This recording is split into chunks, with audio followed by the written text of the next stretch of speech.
Hi, ladies and gentlemen. It's 8 p.m. in Europe, and it is 2 p.m. in America, and 9 p.m. in East Africa, Kenya, and 6 p.m.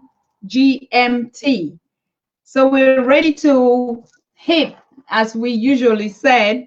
And if you're joining the stream, I know some of you are already hesitant because we've been wasting some couple of minutes these days. But today we are punctual. You know, when your guest is punctual, automatically you go punctual. Yes. So, ladies and gentlemen, I'm very happy that we're already hitting the numbers. And if you join the stream, make sure you share the link and invite one another. That's our tradition on the Pan African Daily TV. And right here, as you can see, in the studio with me is Eben. And you already know it. You already know what's all about for those of you that are joining. But for those that are not yet informed, today we're going to be talking about a very critical topic, a topic that must be addressed for Africa to be united or for Africa to move forward. We must address it. We must address Africa's unending conflicts. Yes. And today with me in the studio, like I said, the subtopic is why is Africa silent on the conflicts in the Southern Cameroon and Ambaonia. But the main topic that we're going to be breaking it down with this special guest today is Africa's unending wars and conflicts. Yes. So let me welcome Eben. Eben, how are you doing? I'm good. Thank you very much for having me. The pleasure is mine. Thanks again. Yeah, thank you very much. And we're happy to have you here. Yes, we're going to dive into this topic, and it's going to be a very heated debate because people are looking forward to understand what is the hidden agenda behind Africa's unending wars. What is happening on the continent? I mean, there is no continent that is at war with itself like Africa. Yes, you are Ambazonian or Southern Cameroonian or Cameroonian born, but you happen to know everything with what's going on the continent. And that's why to have a guest like you is just like a luxury. It's a pearl for Africa to educate its people about what is going on the continent of Africa. Yes. So, ladies and gentlemen, as you join, please make sure you hit the button and share and invite one another, because we have Eben, our brother, comrade Eben, who is going to educate you African people about what you don't know about the wars going on your conflict, on your continent. And we keep asking questions and we keep being worried, and we're building the Africa we want. We've been talking about political agendas. We've been talking about the need for good governance and leadership on the continent. We've been talking about the need for a united Africa with one status quo. But we've never been talking about Africa's unending war. Why? And that's the reason why it's going to be very uncomfortable, but I can guarantee you we're going to get ourselves educated because we have the best mentor in place. This guy, Eben, knows everything. I mean, he knows everything, and things that you never could imagine. You know, it's not that kind of a one-way person just thinking or talking about the small, petty things that we're going. We know that our continent has lost a lot, but how many? How many deaths are we talking about here every month or every year on the continent? Nobody's ever addressed that.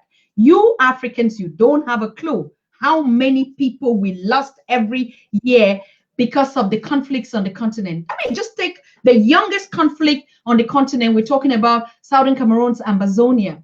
How many people, lives, babies, children, women have we lost?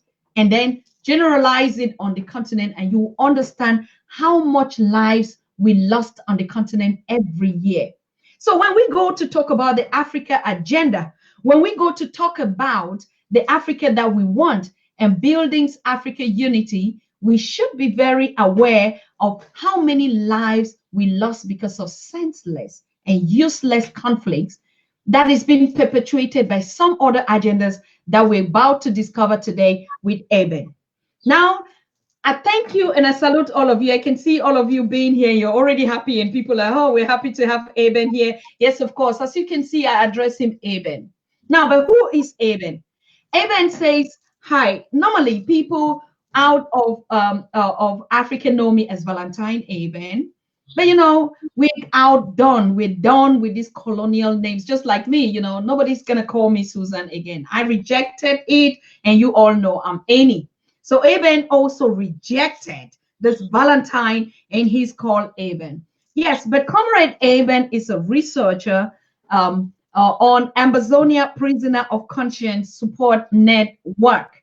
Yes, and I will come back to that because the flyers that you guys already picked and stole my flyers and we're already sharing carried Valentine Eben, PhD. Yes, he is, but officially not yet entitled that. And so he's still a researcher. He's already done, and we were just so hurried to say, no, let us just give him the title before, but that's not the way he is. Until he officially gets it, then we're going to give him what he deserves. So what does he do apart from just research on this support network? He is also involved in an organization, a very huge organization called SADA, based in the US. And SADA is just Stop Attacks on Democracy in Africa. But apart from that, that's just the little nitty that we know about Eben. I don't want to say everything. I don't want to let the cat out of the bag, because you know what? The guy is right here with us.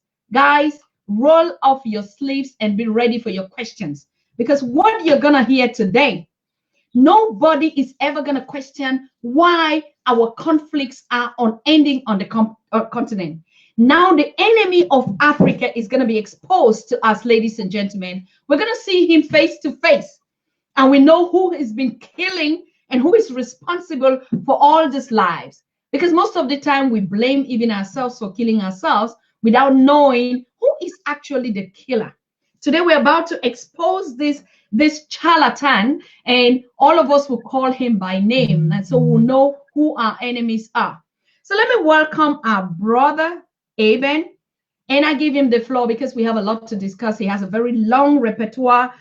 He's been on the continent. He's been on all these big kind of organizations that he's been fighting. His network and his organization, for instance, they've been bulleting United Nations. Can you imagine that? They've even been, crippling down Amnesty International and Human Rights Watch. I mean, can I tell you more again?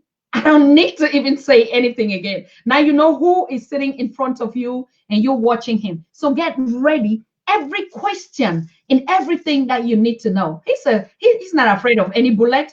Don't mind. He will tell you the way it is. He's not going to play any politic or play talk sweet here.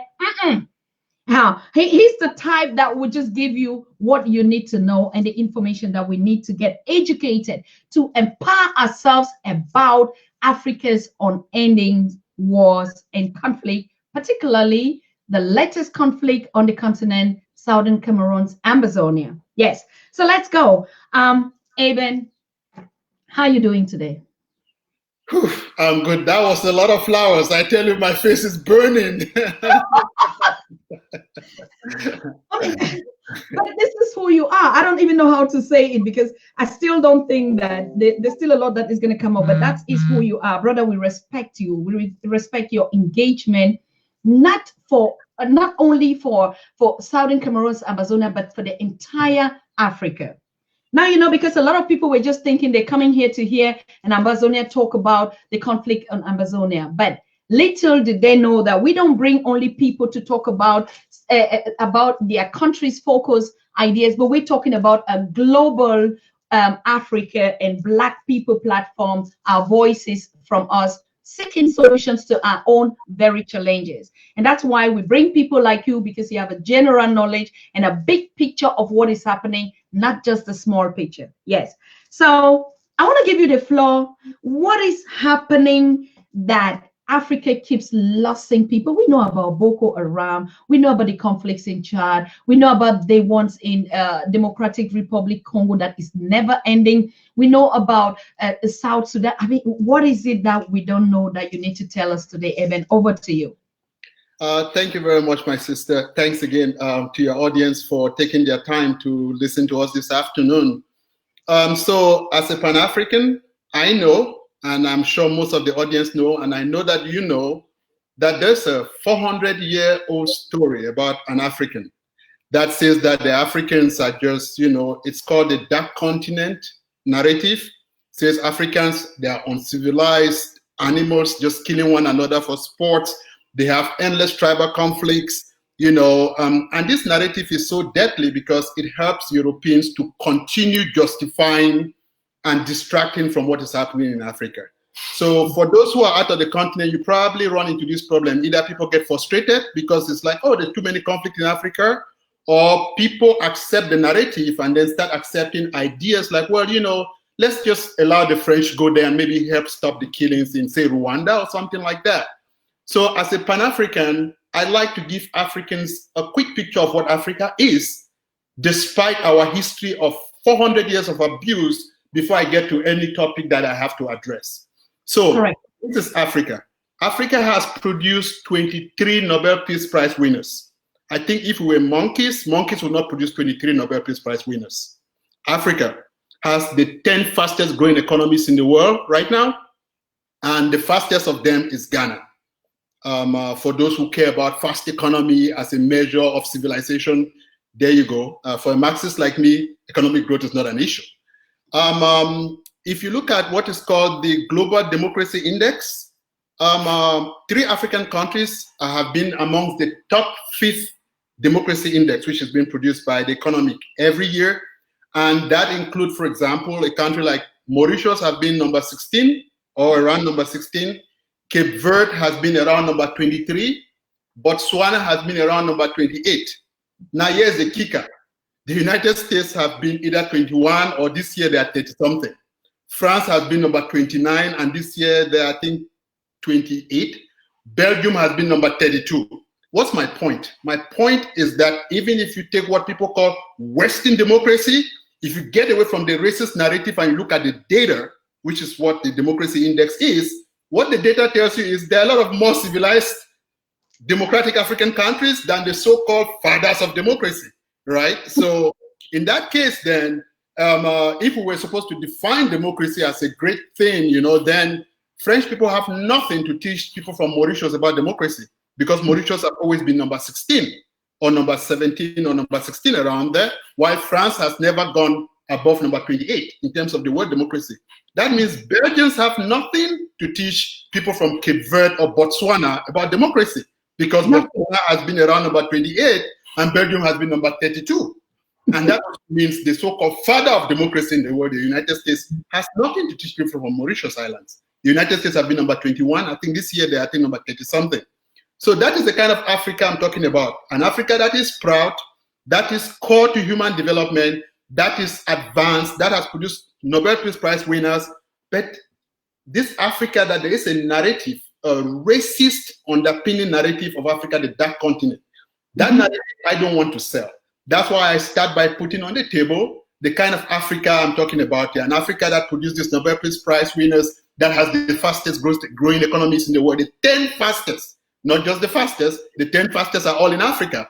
And the topmost fastest growing economy is the Ghanaian economy in the world. This is, the great thing is this, there's enough data to be able to make judgments without getting carried with the racist narrative against us. So, having said that, we do have problems in Africa. And I'm very grateful that you invited me to come and share my opinion about this. I like the way you phrase it, the Africa's on ending wars. So how about we look about the data on wars in the world as a whole and in Africa in particular.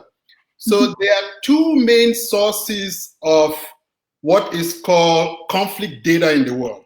One of them, the most quote unquote most referenced, they have some of their problems. We can go into those details, but they are still considered in academia the core sources of data. If you say something is happening and you cannot get to that data to reference it in terms of conflict, nobody takes you seriously. And it's called the Uppsala Institute for peace studies. They are one of the main sources of data. And the other one is called the Armed Conflict Location Event Data. That is run out of Oxford University. These are the two main sources of conflict data that people use when you're studying conflict, that you're sure it might not be perfect, but it's the best of what we have. Mm-hmm.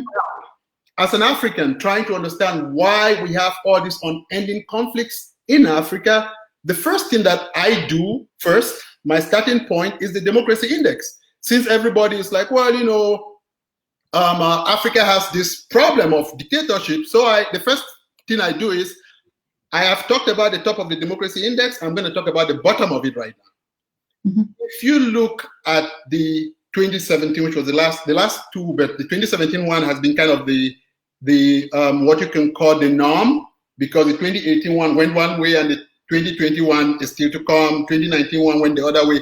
But if we use the 2017 data, this is what you will find out. You find out that 5 of the world's 10 most authoritarian regimes are in Africa. But all those 5 are all Francophone countries.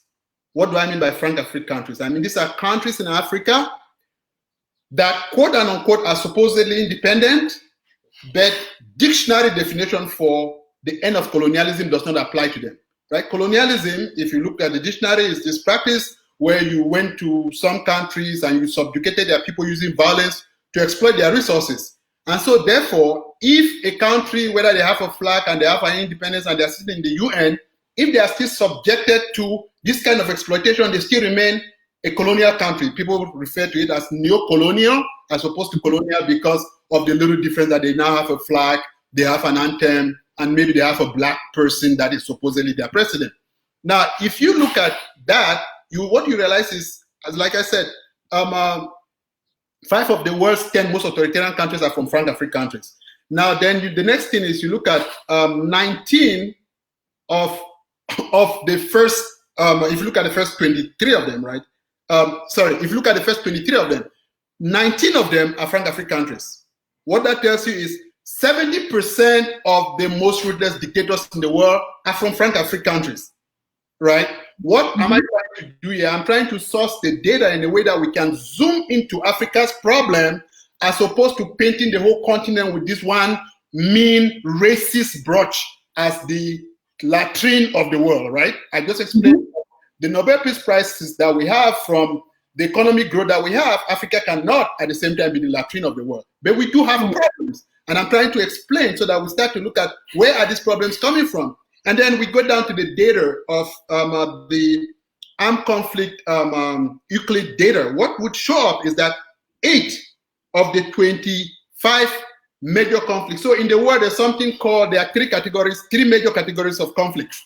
There's the conflicts where from 1,000 to more people die. Those are not normal conflicts. Those are very rare. They do exist, but they are very rare. They are sometimes called instantaneous conflicts. They have all kinds of words for them, but there's a general meter for regular conflicts. They call them major conflicts. These are conflicts where between 100 and 999 people die.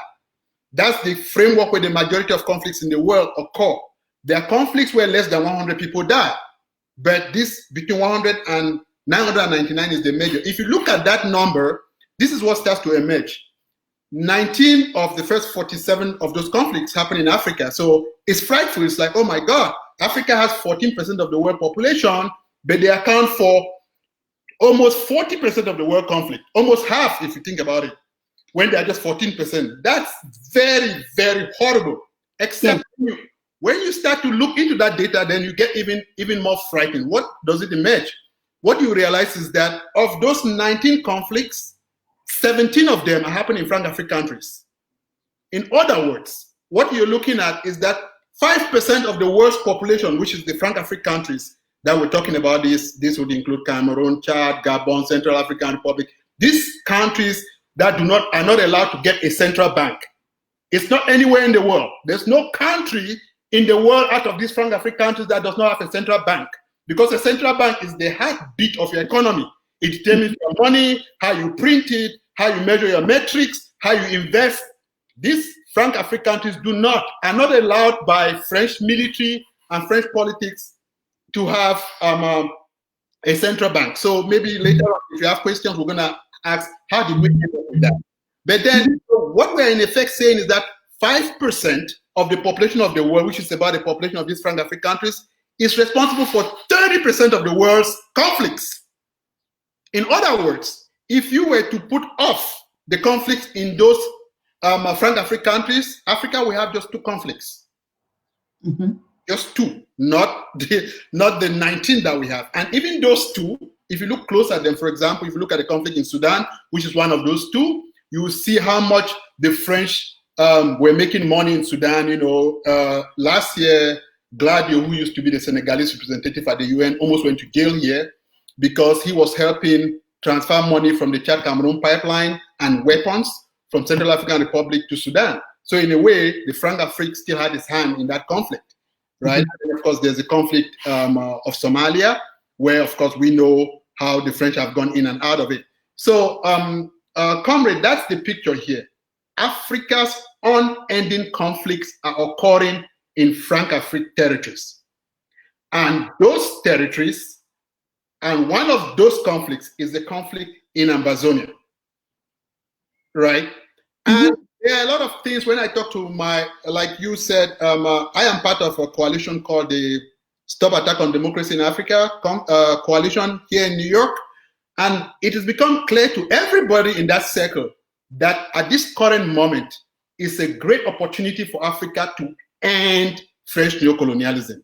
And that the conflict in Ambaonia is what some of us describe as the head of the spear in this battle against Francophone.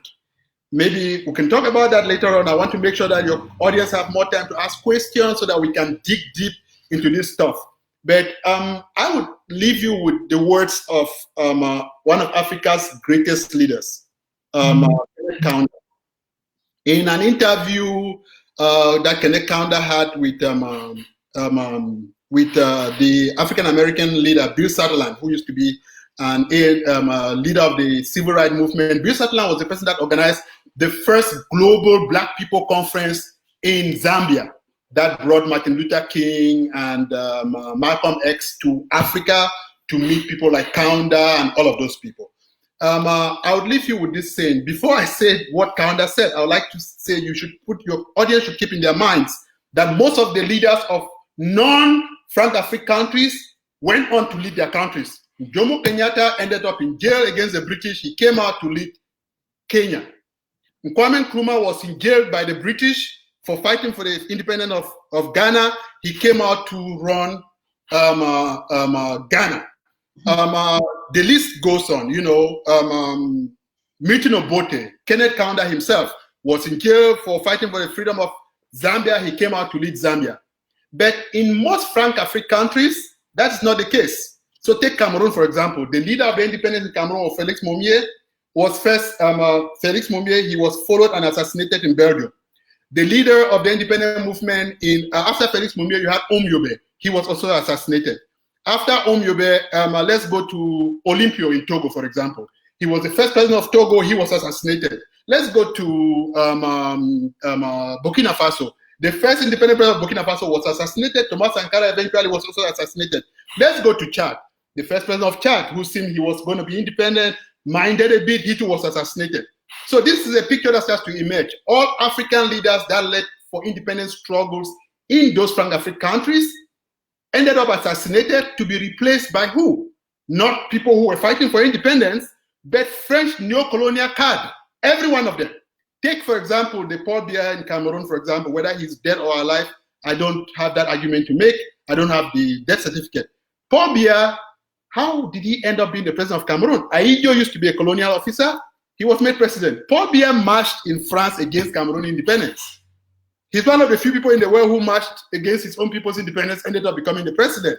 I wonder why. I guess me and you know why, right? So I will try to wrap up there and not get all caught up in the details so that hopefully the question and answer session, the interaction can make us dig further down. The fundamental problem that Africa is facing right now is Francophone. It is what is killing us in our thousands. It is basically, as a Pan-Africanist, when I put my hand up in the wind, if you tell me that there's a new war in Africa, the first question I'll ask you is, what's the role of France in that war? That's what I'll ask you. And you will be shocked, you know, when Sudan happened. I remember being in protest in New York. I remember the French ambassador saying that, you know, China should stop supporting the terrible Bashir dictator. And I remember my friends and even myself saying, well, finally, for once, the French have taken the side of the people in Africa. And then the State Department, the United States, filed charges against BNP Paribas, the French bank called BNP Paribas. And it turned out that was the biggest money maker out of the oil sanction in Sudan. In other words, the Chinese people were doing the physical work in Sudan for the oil at about something like 30, 40, 50% interest. And the bank that was making 300-400% interest out of that work was a French bank. Okay, so this is the situation. So if I hear at this point, Africans have to recognize we cannot allow the narrative of Africa, the dark continent, always killing one another, to eat us up. That's why our brothers and sisters and people of LGBT people in the community in the United States have rejected that narrative.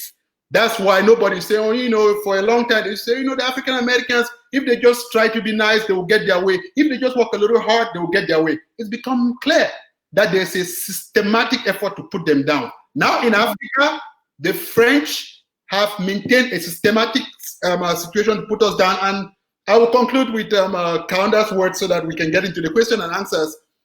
Bill Sutherland asked Kaunda, he said that was in 2000 when the AIDS epidemic was like causing havoc in the south of Africa. So Bill Sutherland, there's a book that he wrote. The book is called Guns and Gandhi in Africa. Bill Sutherland, when he interviewed Kaunda for that book, he said, Kaunda, we worked for almost 50 years to make Africa good. But I turn around, I just see Africans dying in large numbers from AIDS. What is going on? Do you not think maybe sometimes that there's a devil in Africa? Kaunda said, yes, there's a devil in Africa. And the name of that devil is France. And Bill was totally like thrown out of his game because it didn't make sense for him. It's very hard for people from non-French-speaking Africa to understand that. It's very hard. Thank you so much. We are going to go to the question and answer session, but it's like, you know, our audience, they are not people from Southern Cameroon, very few, and most of them are just diverse. And could you just give them a little bit of picture what is actually going on in Southern Cameroon?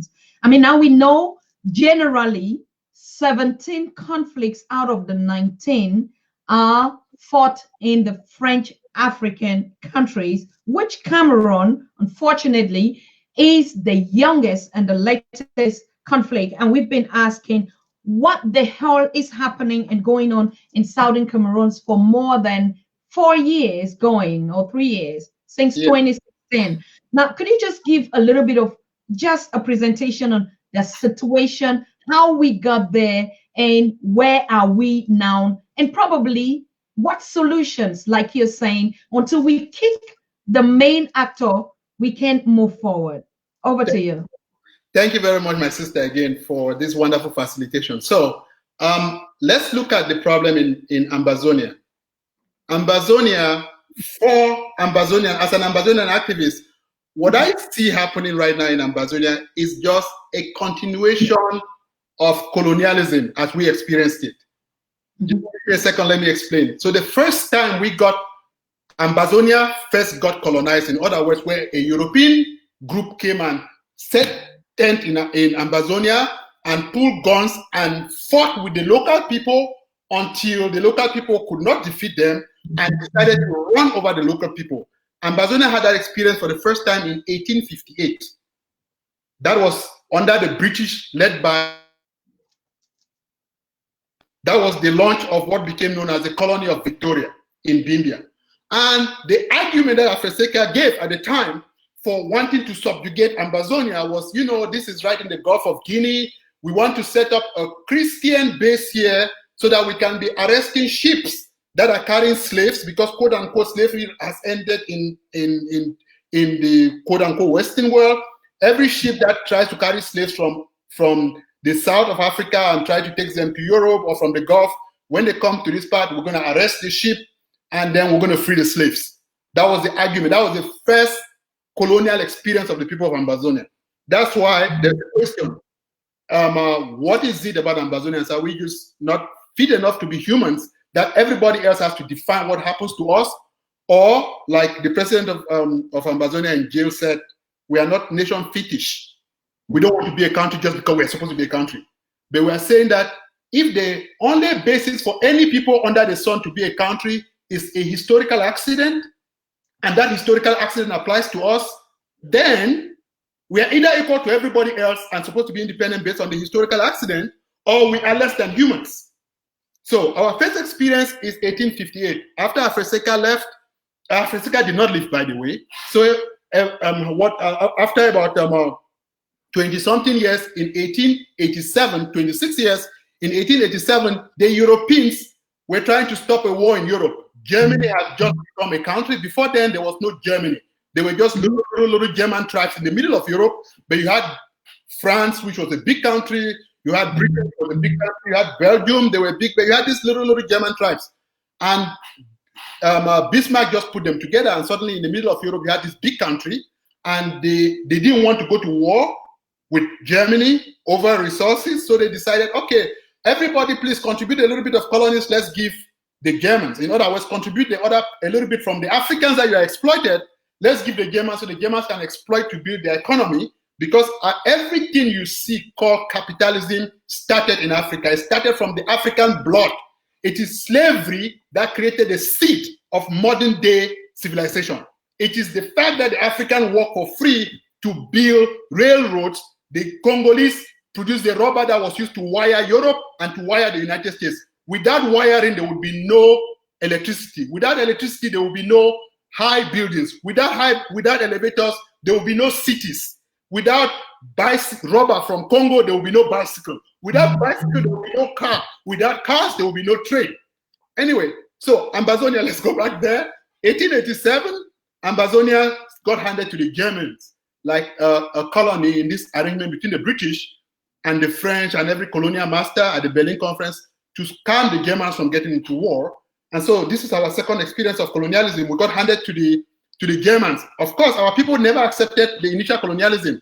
Kuva Likenye in Boya was still fighting the British. After the British left, the Germans came, they were like, hey, shut up, black man, go over. The Kuva continued to fight the Germans. That's why when you look at it, Kuva Likenye is one of the first, from the Ambazonian prisoners of conscience perspective, one of our first political prisoner of conscience, because he got exiled and he died away from his people for refusing to succumb to the German violence that they were perpetrating against the Bakweri people, because they were right there at the frontier, and the Germans, after the British had left, needed to subjugate that community to be able to go inland. So that's our second experience, 1887. Well, the Germans realized they had more power to take more colonies to rebuild their economy than accepting those little colonies that the British and the French were offering to them. So the war that was intended to be stopped broke out anyway, and Germany lost the war in 1917. When Germany lost that war, that part of Ambazonia, plus a lot of other parts that the British had given to the Germans, were taken back from them and given now to the British, right? And the part of the German part that they had controlled over, like with Cameroon, where they had taken Cameroon without taking it from the French, they take it by themselves. That part was given to the French because the French had lost the war and they were trying to rebuild the economy, and you take from the person who lost the war all what you can take. That is how we ended with the British. It's continuation of our colonial experience in 1917, and the French Cameroonians ended with the French. Eventually, the Second World War break out, UN is created, and in this new hypocritical attempt at the Europeans to argue against fascism, they said we're trying to create civilization, and so therefore we have to accept that colonialism must end. And so they stopped calling the territories colonial territories, started calling them trust territories. They are just hold it for now to get it ready for independence. And if you look at it, Ambazonia was ready on its path to be independent. In 1948, Ambazonia was one of the only countries in the whole of the Central West Africa, and we're saying West Africa not because there was something happening in the East, but because there was no even infrastructure in the East for that to happen. It was only in West Africa that there was infrastructure for that to happen. Ambazonia was the first to have a democratic election that replaced the old prime minister with a new one. Okay? In a peaceful transfer of power from an opposition political party. Ambaonia had the fastest growing airline in the whole of that sub-region they called the Cameroon airline because we're being called Southern Cameroon at the time.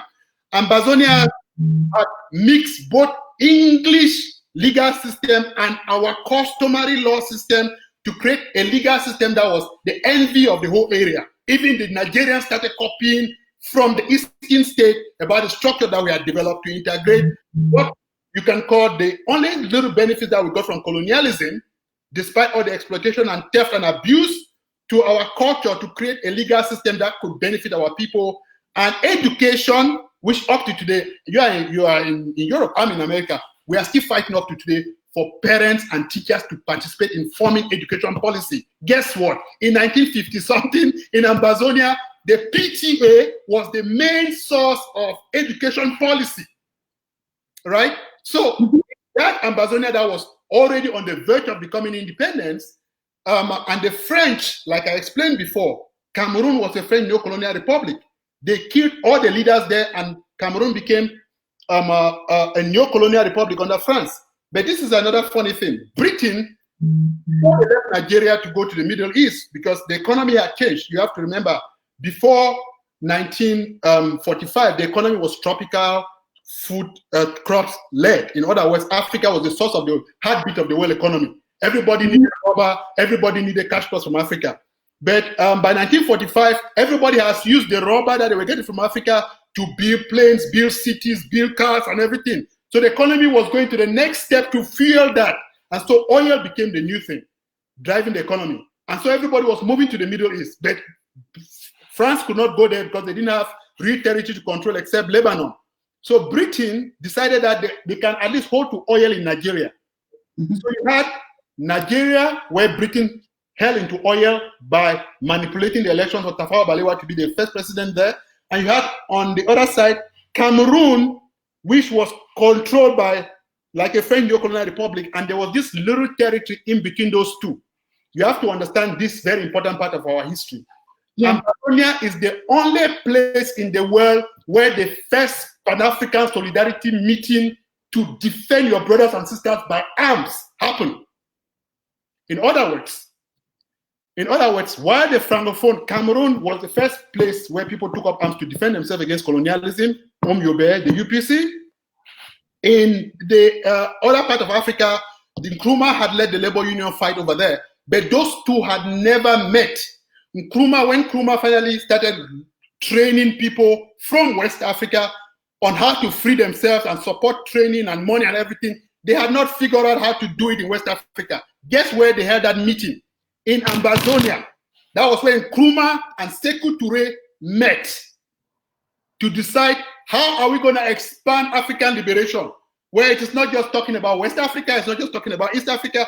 All of us are Africans fighting for our independence. And when that happened, you remember that was the Cold War had already emerged in the 60s. The United States said, and all what I'm saying to you is not a conspiracy theory. There is a declassified memo by the US ambassador to Lagos during his visit to Cameroon. He wrote it in the memo. And in the memo, he said, in an ideal world, this would be a great thing to let these people, that is reference to Ambaonia, to let these people have their independence. It's a demonstration of democracy, very solid and very, very genuine. We can show the world that this is how democracy progresses. But we cannot do that today because on the east, you have Cameroon where the people are still fighting with the French for their freedom. And on the west, you have Nigeria where the British have taken the communists and left wing out.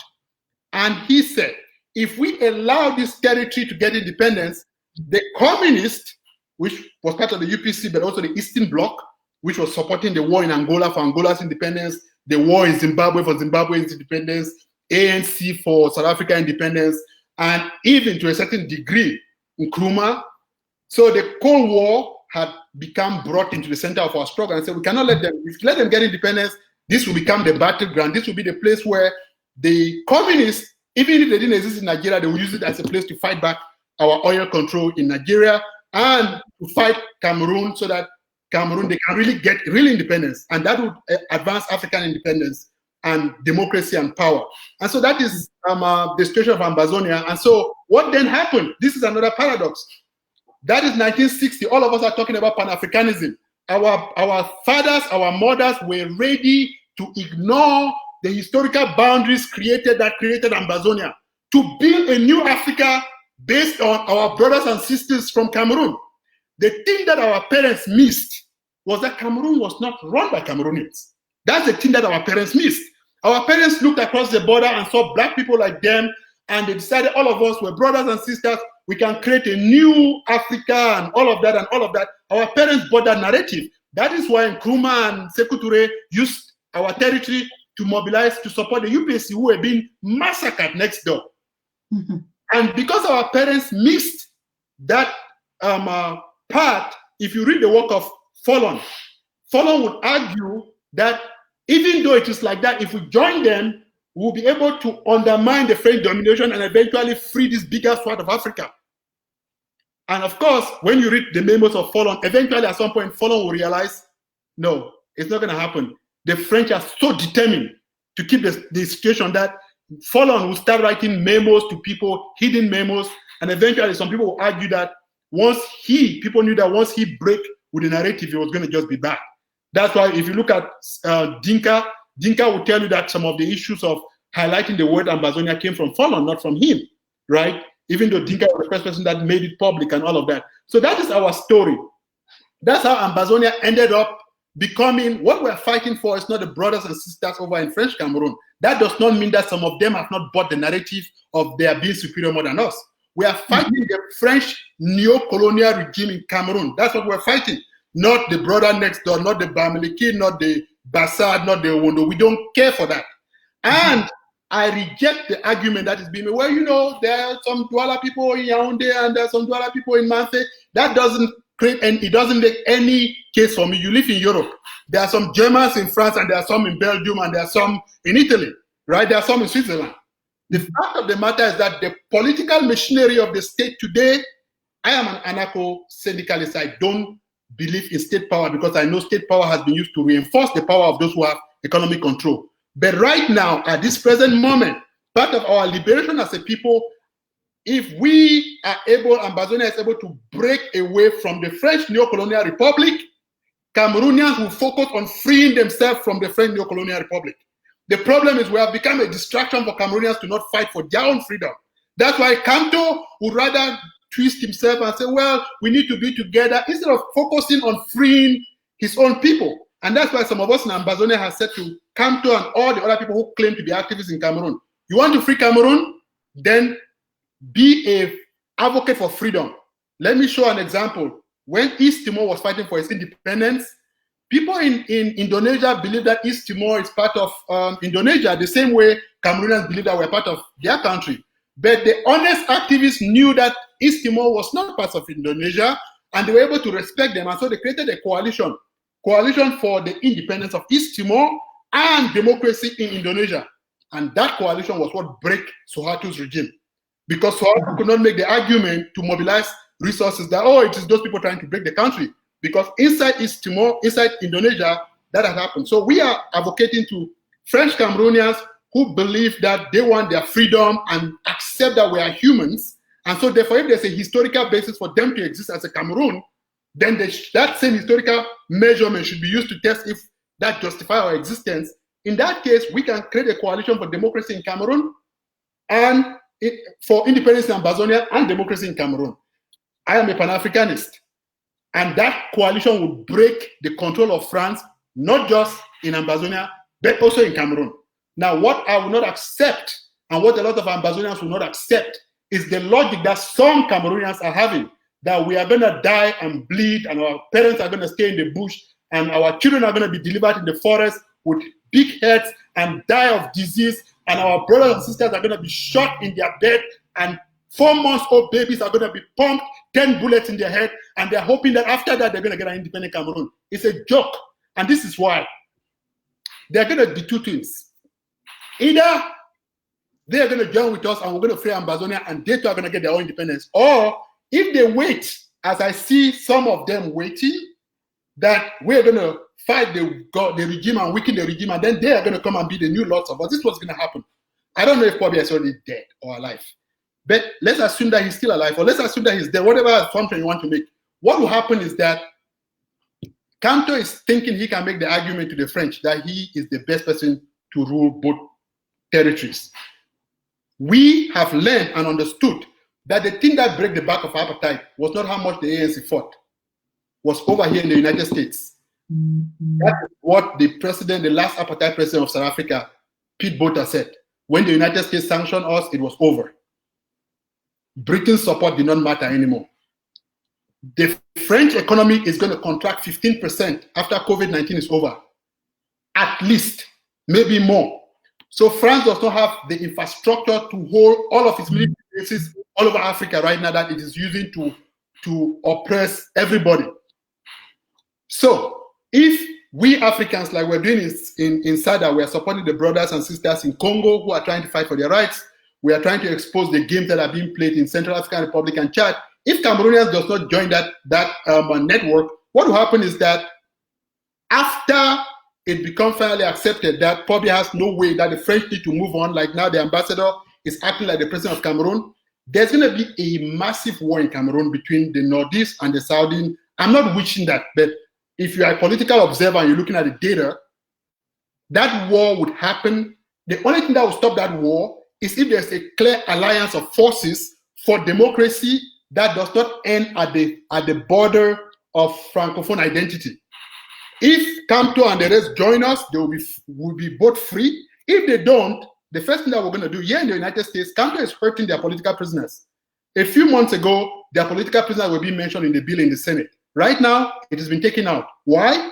Because some of us are like, I cannot stop sleeping and running left and right all across the United States to mobilize people to call senators so that Kamto can be president of the new occupation. And so we were able to tell our allies, we don't care for what is happening there. We care for their prisoners.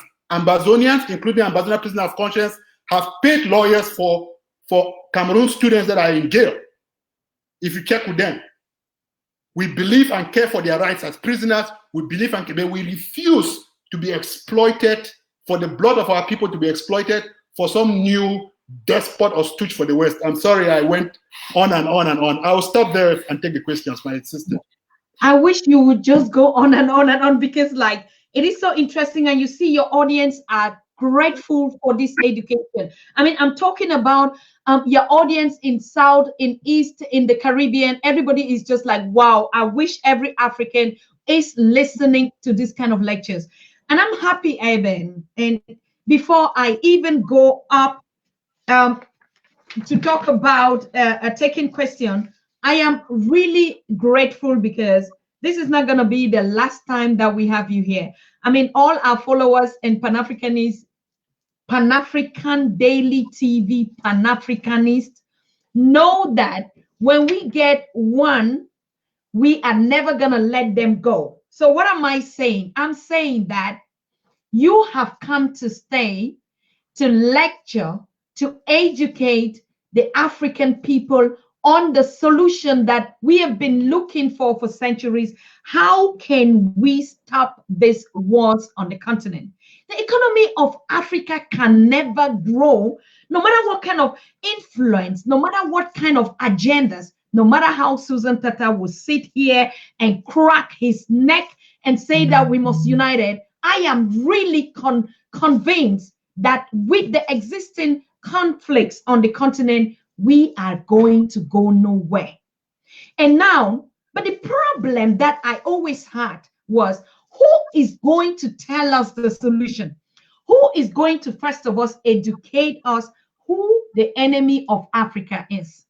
Secondly, how are we going to build this alliance as one Pan-African force to kick out this enemy? And you just answered both questions. You already told us the enemy that we know. Everybody knows this enemy. I mean, Dr. Arikana has been talking. Everyone has been talking about how much they suck and drain us. I'm very happy this 15% crash. I don't even think 15%. It's going to be double. It's going to be more. And then Togo. Yeah, Togo. When the uprising in Togo started, Amnesty said, "Oh yeah. First, Amnesty didn't say anything. So we said to Amnesty, what's going on? There's an uprising in Togo. They were like, yeah, we are investigating. I'm like, you're investigating? So we fought Amnesty for 1 week and we started saying, we know you're not talking about Togo. It's because the French are totally controlling Togo. That's why you're not bothered about it. In Ambaonia, there's a struggle going on and you want to control the narrative. That's why you keep saying, oh, there are bad people on both sides. Oh, everybody's committing crime. Oh, so that people, they are trying to exploit the narrative of Africa is just war. There's no politics to see here. Because they know that if you look at the politics, you say, wait, why are these people being exploited?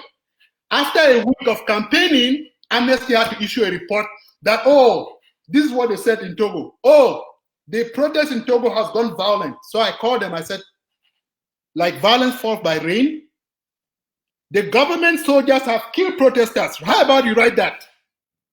You can't write that because you want to support the government and you want the narrative. It's gone violent. If somebody hears like, where's Africans, surely maybe some protesters got violent. Maybe it's the same thing with our case. Amnesty keeps saying, oh, there are crimes on both sides. I'm like, Ambaonia, you want to measure crimes? They have burned 400 Ambazonian villages. There's not a single Cameroon village that has been burnt. Oh yeah, but there was some student that was slapped. I'm like, you want to compare a slapped student and 400 villages? Is that what you want to do? Is that what you want to do? Some student was slapped. That's what you want to compare. Oh yeah, the Ambazonians also killed soldiers. I'm like, let me understand you. For our people, kids that were just students 4 years ago, they were all students, farmers, teachers. After they burned our villages, that some of them took up arms after half a century of a non-violent movement. The slogan was the force of argument, not the argument of force. For half a century, our people peacefully resisted this regime. After half a century, they start burning our village and our people stand up to defend our village. And you tell me that our people have killed, in fact, they didn't say a soldier, they said a public official.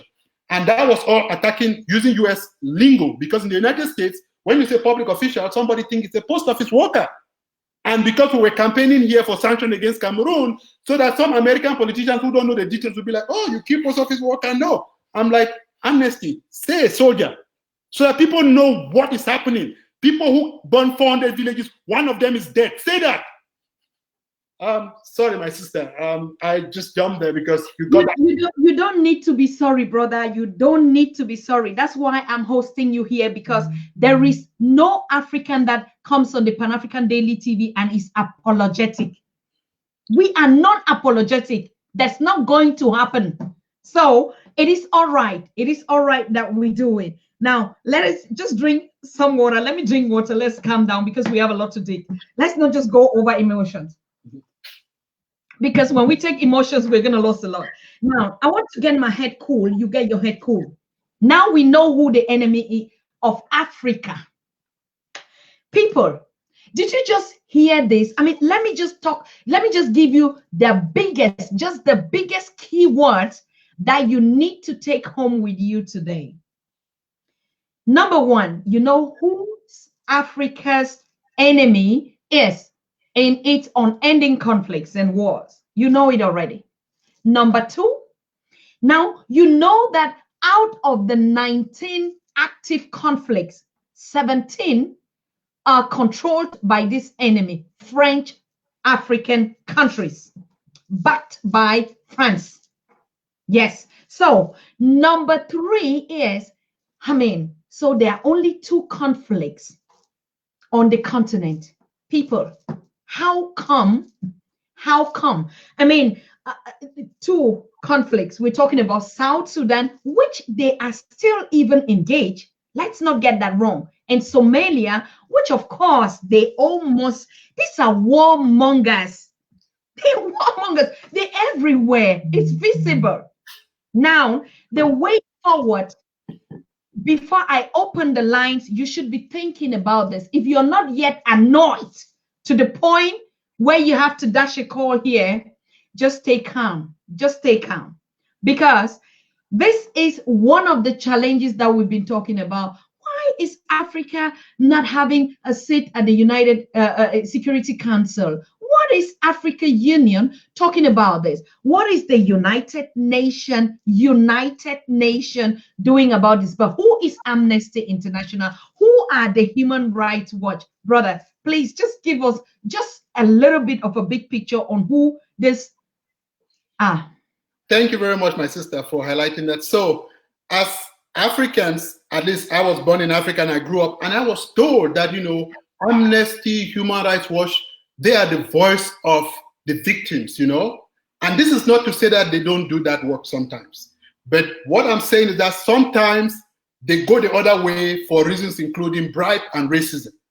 So in the context of French in Africa, Amnesty and human rights have consistently failed. Let me give you the most sickening example. The most sickening example is Ivory Coast.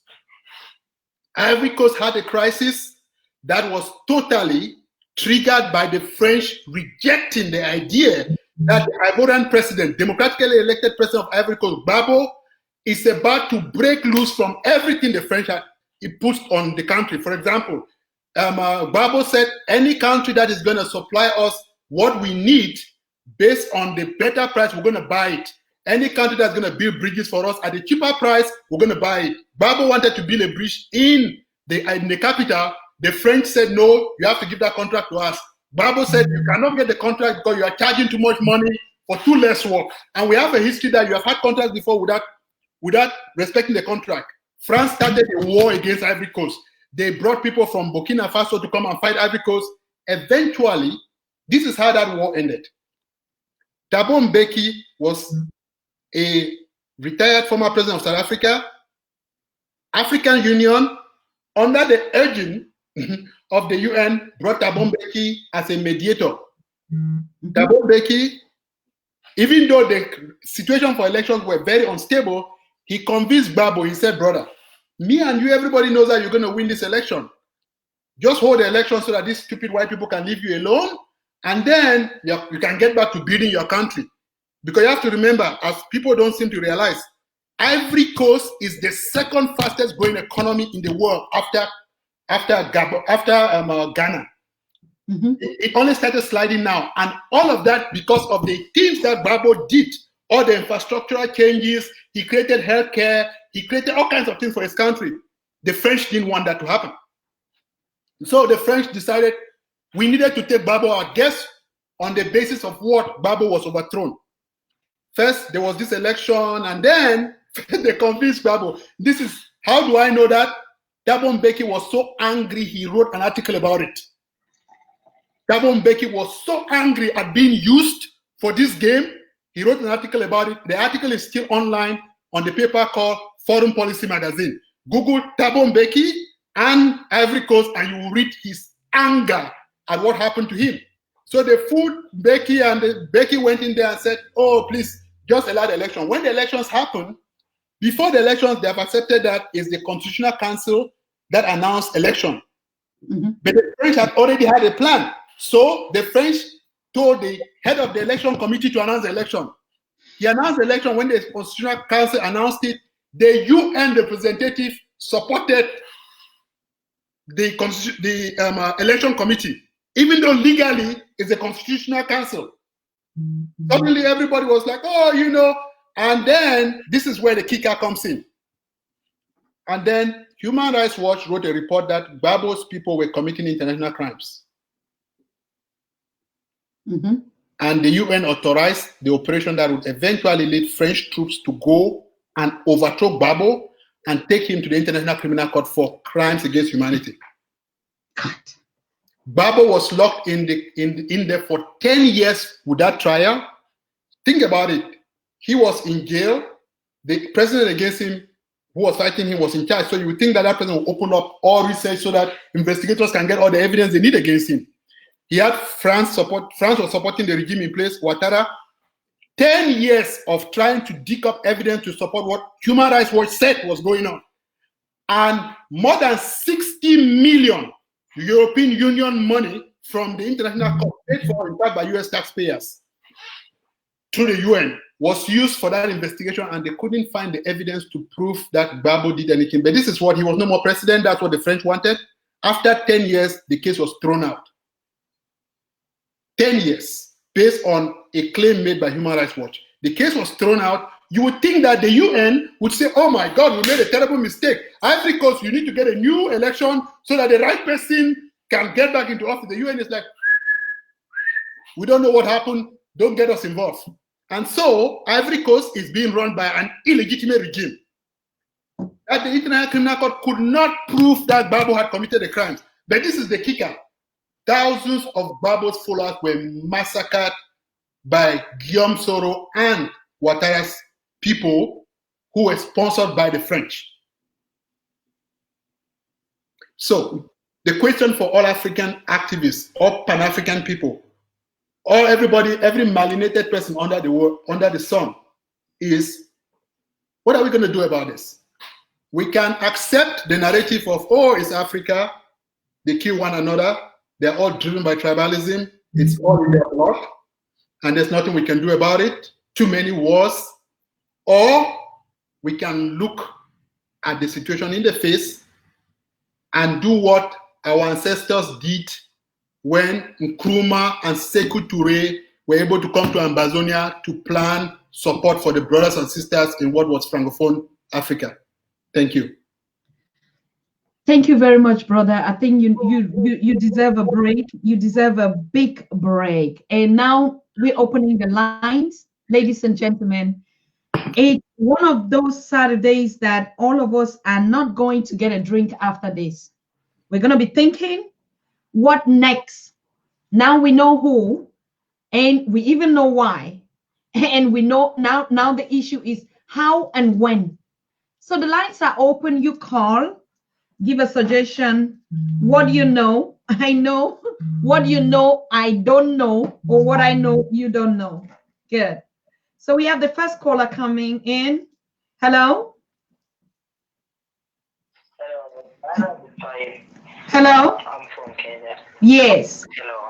Yes. Yeah. My name is Said. I'm from Kenya. Yes, Said.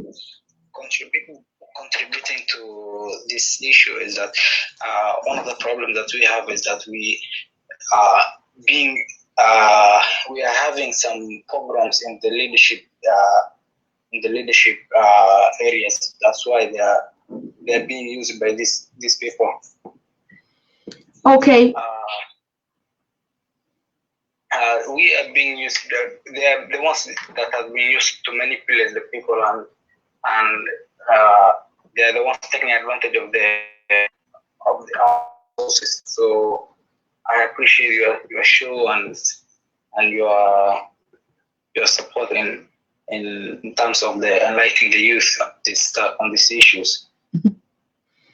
Yes, because it is time that if we don't know what the problem is, we cannot look for the solution. Of course, we know that they have put their mascots as leaders everywhere who are just answerable to them. Now it's for you, for us, the people building Africa and the young people of Africa, how are we going to deal with this kind of a solution? And yeah, over to you. But they corrupted the whole system. That's why they corrupted the whole Now system. We don't know what any growth for the youth. You will see someone who graduated with a degree and doing a manual job, a small job. There is no employment. They will tell you that your system is too weak. What you have studied for. There's so many stuff that's going on. I mean, they don't want the youth to get to the top easily because they know that's where they will be understood and their game will be over soon. Correct. Yeah. Thank you very much, brother. Thank you for your contribution. It's noted, and thank you for your support. We're gonna get the next call. Hello. Hello. Good evening. This is eto'o calling from Nigeria. Okay, brother. Can you speak a little bit louder?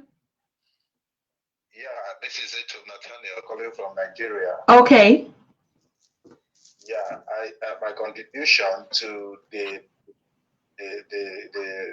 story that Eben had just revealed to us is I would not personally like to only blame that Africa, but I also blame the youths of Africa for always allowing themselves to be used by foreign countries to destabilize the African leaders that are rising up to unite Africa. Mm-hmm. Yeah, it's very wrong. We should wake up and stop allowing people to let us see Africa or our leaders as corrupt. Because when they tag them corrupt, this gives us a weapon against them. And we kill them, destabilize the economy, scatter whatever these people have built. A lot of African leaders who had one time or the other rise up to bring Africa together has been killed and murdered by us, the African youths. This is a very sad event, a twist of fate, so to say. So I would use this minute to speak to the African youths that are listening to this program right now, that they need to respect the African leaders. There is no way you would not know where a particular African leader stands when you begin to hear him speak. When you hear an African leader begin to speak against the injustices that is meted on us by the whites, we should know that this one is for Africa. Therefore, whatever deceit, whatever allegation, whatever it is that is alleged against that leader, we should know as youths that it is a lie. Am I still connected? Yes, you're connected. Good, thank you. So, yeah. And we, the African youth, should also know, when you see an African leader that is so quiet, so compromising, going about with sitting on the height of corruption that is perpetrated in your country by the whites, and that leader does not say anything, don't see that leader as the right leader. Okay. He's a compromised leader. Yes. The youth should desist from allowing themselves to be used by the foreign powers to destabilize African nations. Yes, but we're talking about a strategic agenda that even the youths cannot destabilize them. I mean, this one we're talking about the leadership and how we are manipulated against ourselves. Of course, that's fine. That advice straight to the point. But we are on the topic, ladies and gentlemen. We know who's Africa's enemy that has been perpetuating the wars on the continent is now. And we are coming with an agenda for the Africa we want. What kind of strategies can we put in place to build a united task force to kick out this enemy? Hello? Hello? Yes? Hello? Wait a minute. Let me hear from our guests, and then I will pick up your call. Go ahead, Eben. Yeah. I want to comment on two countries in particular. They are not Francophone countries. Yes. But just to show you that Francophone is not stuck in the Francophone territory, that it's trying to expand its effort beyond those former countries that it controls. I'll talk about three countries. The first country will be Angola. Once Angola got independence, the French threatened Angola in the wake of the death of Savimbi, that if Angola did not give French, there was a French businessman, he threatened that if Angola did not sign a contract for him to manage their debt with the Soviet Union, an Israeli-French businessman, then what he would do is they will continue supporting Savimbi supporters to continue destabilizing Angola. So Angola accepted. That's what is called the Angola Gates. When you have time, look for it, Angola Gate, in which the entire French government, from the president to 32 senior French government officials, were part of a conspiracy to steal billions of dollars from Angola through oil, right? Through oil contracts. So that's Angola was not part of Francophone countries. But just to show you that this thing is not ending. Another country in that circle is Nigeria. So theoretically, Nigeria is not part of Francophone countries. But listen, Nigeria has never said a word about all the corrupt elections happening to the immediate border of Nigeria to the east, that is Cameroon and Equatorial Guinea. There have been corrupt elections there again and again and again and again. But Nigeria was immediately eager to threaten Ivory Coast, which is more than 6 countries from Nigeria, about the elections there, because the French needed justification to go after Gbagbo. And you have to understand, this is the thing about Nigeria. The French built the first Peugeot in Africa in Nigeria. It was not by accident. It was built in Kaduna. Kaduna did not have a port, did not have mineral resources that you were going to take to build the car industry. It did not have an educated elite that you can, which is the argument you make. I'm building the company here because it's a port city. There are a lot of educated people in the university to work at the company. There are a lot of workers. There's minerals nearby. None of that. That would have been Lagos. But the only reason they did that was to prove to the northern elite in Nigeria that they have finally decided to give up on the Biafrans, which the French claimed they were supporting during the Biafra War. They gave them retired broken planes from the Second World War and weapons. And when they changed sides, they gave the Nigerian government, military government, a long list of every Nigerian leader that was helping transfer the weapons and where the weapons are located, so that the Nigerian army could go and destroy all the planes. And this is the thing. France declared a day for the independence of Biafra, but France refused Biafra. The one thing that Biafra needed the French government to recognize the state of Biafra. That France refused them. But there was a 1 week independence for Biafra, stop the crimes in Biafra. So, and that is how France got away into the oil business in Nigeria. By the time we got 10 years after the end of the war, France became one of the biggest shareholders. Total is everywhere in Nigeria, right? This is a net. There is no major corruption scandal in Nigeria that did not indirectly involve the French through the French-Nigeria Chamber of Commerce, right? For example, think about the last trial of the head of BP. It's supposed to be British Petroleum. It's not Total, it's not supposed to have anything to do with the French, except the guy, as it turned out, the French-Nigerian Chamber of Commerce was one of the machinery that he used for all these bribes that involved the sale of oil shares in Nigeria to his friends. So what I'm trying to say, that corruption, the French, where they cannot dominate with military like Cameroon, like Nigeria, they use corruption there. It was no surprise in that it was Nigeria that arrested Ambazonian leaders and sent them back to Cameroon. That Macron went to Nigeria to pretend how great he likes Nigeria, even at the same time as they are humiliating Africans from everywhere else. But Nigerians need to pay attention to that. This is another thing. Somebody called from Kenya. Kenya is the only country in Africa that France is offering special business status to sell what to. What is the thing that France is buying? What? Wine? Cheese? There's nothing Kenya really needs to sell in Nigeria, in France, that there's a market for. But they are using that as a bait for Kenyan politicians, and it is paying off. I can tell you, I am an Ambazonian activist. We have been told by sources inside the Commonwealth that the African country that has blocked the Commonwealth from being very forceful about the Ambazonian crisis has been Kenya. Africans need to wake up. The time for all these games is over. We need to create a global solidarity network like the one that happened under Bill Sutherland, where everybody from all over, Malcolm X, Martin Luther King went to Zambia, and brothers and sisters from around the world sat down and planned and strategized. And Nkrumah came here. When he came here, the government was not interested in him, but there was a long reception for him in Brooklyn by Black people in Harlem.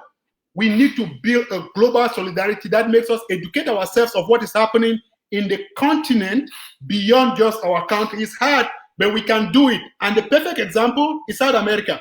I do a lot of solidarity in South America. You have to see what is happening there and how after independence, they had 60 years after independence, just like us, in which the Spanish continue to run havoc there. They used the 60 years after independence to rebuild and organize themselves and kick the Spanish out. Today, South American countries have kind of evolved. Today, you know, Brazil is a giant, except all the other problems that are happening economically. You know, all the countries are waking up in South America. So I would yield it, sister. Thank you very much. I just needed to mention those, that it is not stuck. It is trying to spread its wings out into other countries that were not part of the Francophone regime. That's why Equatorial Guinea is now part of CFA. Equatorial Guinea did not have to be, right? In fact, they are trying to get Sao Tome and Principe to be part of CFA at a time when everybody is supposed to be running away. Thank you. Okay, thank you. We're going to take this other call. Hello? Hello? Yes. Hello, good evening. Good evening, sir. Please, my name is Enoch. I'm calling from Germany. Okay, welcome to the show. Yeah, I've been watching you follow Pan-African because I'm a rare Pan-African. I'm from Ghana too, so yes, I've been always able to come and then so that we can share ideas. Correct. Yeah.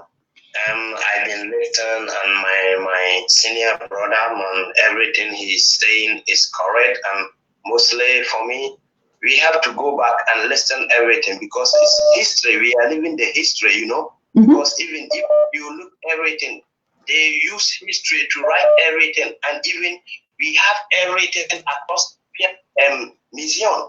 We know this, and even Ghanaian ambassador, we know everything. Very long time, but Ghanaians are still illegal in England, and England they can come to Ghana. So how can we blame them that they are racist? Because we don't make the law that to favor everybody. Mm-hmm.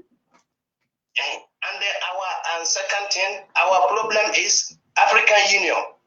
We don't need to have African Union. African Union don't do anything, my sister. We are talking now. South Africa, the Ramaphosa owned 40% of his own land, and the people are suffering. And Ramaphosa is the African chairperson. We can see the European Union. African, we are enough to take care of ourselves. So we need African Union. Somebody like Ramaphosa.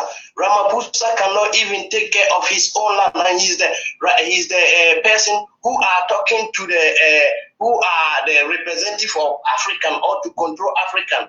And even how can he talk to somebody in Namibia that maybe some people are controlling your things? All these things, we have to fix all these things. And secondly, when we are talking, everybody is saying Africa have a youth. Africa is the future, and Africa have all youth and all this kind of thing. To see all this thing is happening. And then there is no 70 years man in soldier or 80 years man in soldier. When we have problem in Africa, we bring youth from Europe. That means soldiers to fight or anywhere else to fight for us. And our youth are there, they don't have job. So who are we going to blame? And the third one, our leaders, they are afraid to die. They kill Gaddafi. We all know they kill Jamal Khashoggi. United Nations are follow all these kind of things. And who are following the Gaddafi killing? And secondly, when they arrest somebody like Laurent Gbagbo or somebody, is the people who slave people in Africa have to judge this man. How can this be possible? And we are fighting democracy with these people, my sister. It's very terrible. And secondly, black people is illegal everywhere in the world.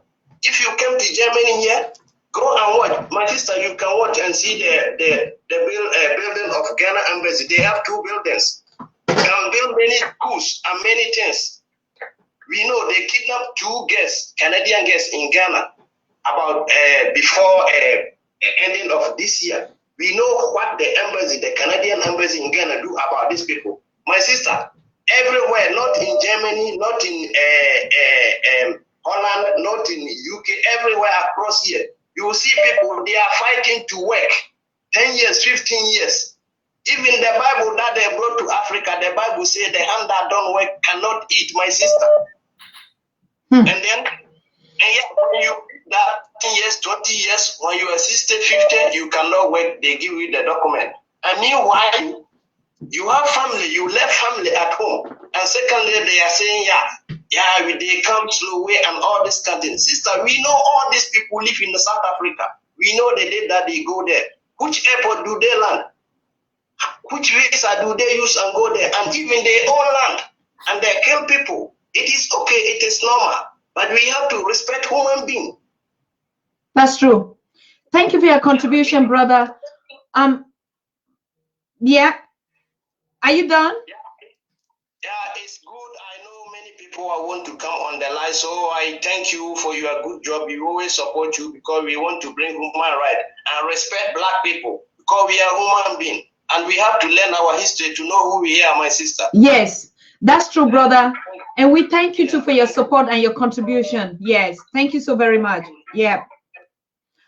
Eben, you want to take that before we take the other call? Yeah, I want to thank the brother for that wonderful input. This is what we are saying. We are saying what Africa needs is unity from below, not from the leader. Unity from below, the ordinary people, the brothers and sisters, everybody. We need to organize ourselves and unite from below. If Correct. you unite from below, you cannot be corrupted. If you let the leaders be the unity people, they're going to kill them like Sankara, or they're going to corrupt them like, the long list. And you're very right, Ramaphosa, like South Africa, you look at South Africa, the UN Security Council, it's just disgraceful, right? South Africa comes every day and says, oh no, we need to let Africa solve that problem in Ambaonia, except that South Africa has never said anything in the African Union about how to solve the problem. Every time they hear that somebody else is trying to solve the problem, at the UN, South Africa says, oh, you don't have to get into this, this is an African problem. Except that the African problem is they're hoping that they're going to stall, and I don't think that's the intention of South Africa. But that South Africa has been deluded. I think Ramaphosa has been told by the French that they're going to help him become a permanent member of the UN, which is just a joke. It will not happen. But he bought the storyline, and unfortunately, so I thank that brother. What we are looking for is unity from below, ordinary people. I organized in Senegal and in Kenya and in Ghana, the Intermediate African Convergence. We bring young people from all these countries, including Angola, to get to know one another, to be able to work with one another across different countries. This is the kind of organizing we're trying to do, so that young people across Africa know one another and coordinate. When people are fighting in Nigeria, I don't need to hear what CNN is making up. I need to be able to know brothers and sisters in Nigeria, like Shiwore. When he was arrested in Nigeria, we were all in the streets in New York because we knew brothers in Nigeria who were telling us why he was arrested. We didn't need to wait for the Nigerian government to explain why they arrested him. We went to Independence Day over there, and the Nigerian minister was like, please just calm down, don't embarrass us. No, if you don't want us to embarrass you, release Shiwore. This is what we need. This was so that Sada did. We went there and protested the arrest of Shiwore. We need to be able to do cross-country resistance and solidarity as people. Right. Thank you, sir. All right. Please, to our listeners, we would pick all your calls. Just be patient, and when you call, keep your questions short. They just so many coming in. We are going to pick these calls tonight. We have time, but when you call, listen, and when the lines are open, you call again. All right, we're taking this one. Hello. Hello. Yes. Hello, Diza. Yeah. Everyone. Thank you very much. My question is, how can we get his contact so that he can educate the communities here that we are having, so that they have a good understanding of what's going on? Because when I am interacting with them, like the Biafra and the Ambaonia, I don't really get what they are saying. I just get the impression that it's just like a civil war, tribal war. But with what he's explaining, I've gotten a deeper understanding, and I would like him to educate these communities so that they know? How can we get his contact and to help us? Okay, over to you, Eben. I mean, Desire is one of the organizers of Communities Project, where Africans also take part, and other aid groups. So that's why they need this kind of education and a platform where, you know, if it's about Ambaonia, just like what we're doing today, you know, they can get classes and stuff like that. Eben? Thank you very much, my sister. I really appreciate that wonderful request. Our sister Tatah is here. She has my contacts, but we also have a couple of other accesses. You know, if you look at Ambaonia Prisoners of Conscience, that might be kind of long. So the quick, short way is you can get my contact through the sister Annie here. We do a lot of work. What we're trying to do right now, we have about 3 different coalitions. We have in New York, we have what is called SADA, Stop Attack on Democracy in Africa. That's why we led the charge against the violations in Togo, which Amnesty and Human Rights Watch didn't want to talk about. We're able to push them to talk about it. We also have a couple of other coalitions. Right now, we are part of a coalition called Racial Justice Does Not End at National Borders. This is an international coalition involving people in South America, in the United States, and other countries in Asia. And so we are part. There are all these coalitions going on. Coalition building is the most important part of this work. So you can get my contacts through Sister Annie, or you know, she will be able. I hope that on their website they're going to put access to APOC's website, Ambaonia Prisoner of Conscience Support website.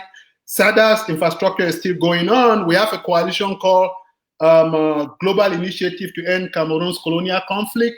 That is also another link, but we are more than happy. We've been doing this kind of workshops about how do people advocate. If you are in the diaspora, how do you take advantage that you are living in a country that funds these regimes to pressure them to stop doing certain things and so on and so forth. So thank you for those kind words. Okay. Thank you very much. Desire, I know, because she knows where to get the contact, but it's just that most of the time, you know, I really don't get back on you. But I like it when you ask and the guest tell me to give you his contact, because some of them, they don't like it. I'm going to share the contact with you, okay? Thank you for that question. Let's take the next one. Hello? Hello. Yes. Good evening. Good evening. Okay. Yeah. So I want to thank you for the big bro you brought to the program today. All right. Yeah, I'm in Nigeria. So I live in UAE. So let me start. I jotted from what it says. Let me start from Amnesty International. Our issues, our local issues in Africa. Let me start with it. From personal experience of Amnesty International, these guys to me, they are not looking for Africa. Their purpose is to stabilize Africa as a whole. I have many examples of this, whereby their interference of what actually happened on African soil. Let me bring a physical example of Nigeria, what actually happened in Nigeria period 2015 election. General election in 2015. That was 2014. Yeah. These guys who are in Nigeria instigating people against the government. This same person, they said they are amnesty. I don't actually know by the dictionary meaning of amnesty. This as different definitions to what these guys are actually doing. Let's go by what's actually happening in the US presently. I've never read what a single statement credited to Amnesty International. But if this ongoing issues that is happening currently ravaging the US presently is ravaging Africa, these guys are everywhere, all the newspapers, CNN, all the international media outlets. We hear their voices. But see, like we need to get things very right. The West control the media.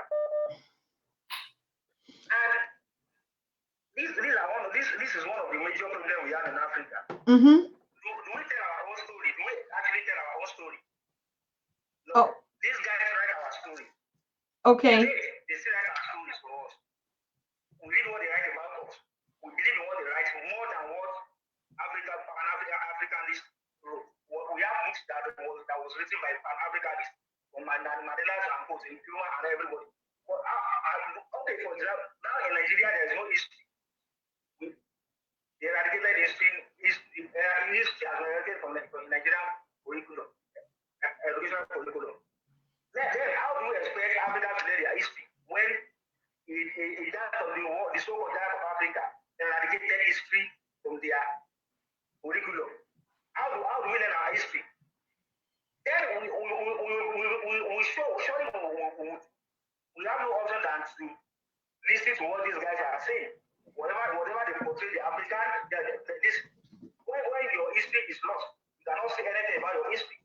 How do you expect? What's the foundation we are laying for the upcoming generation?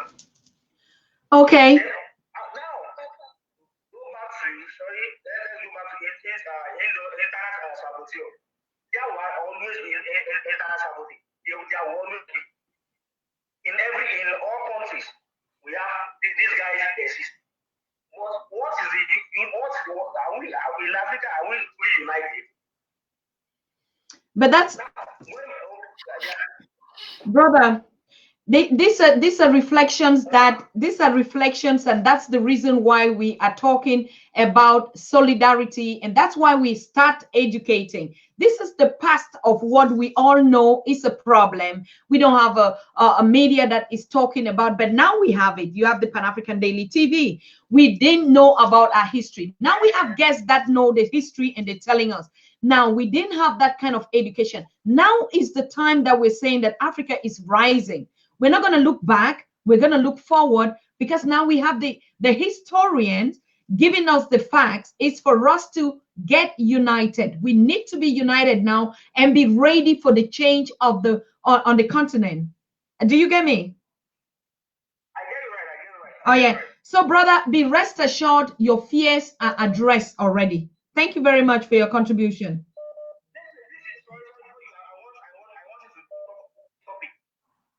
All right. What topic do you want us to address? We're going to address it. Hello?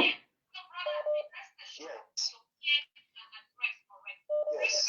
I'm sorry, if you turn the I don't know, it just kicked the brother out. Go ahead, please. Yes. Okay. Thank you so much, Annie, for the wonderful show. Mr. Eben, thank you for the wonderful education. And I wanted to ask you if you could talk about Resolution 1608 to discuss that part of the history of Ambaonia to our, to other Africans, because, you've given a general overview about what our situation was.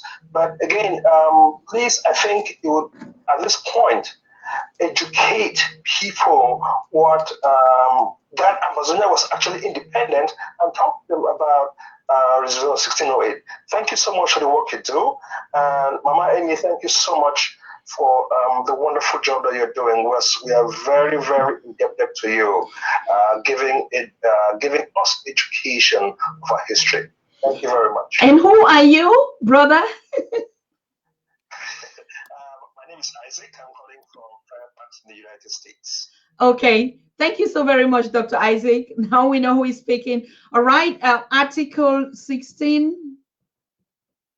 UN Resolution 1608. Yeah. I wrote it down.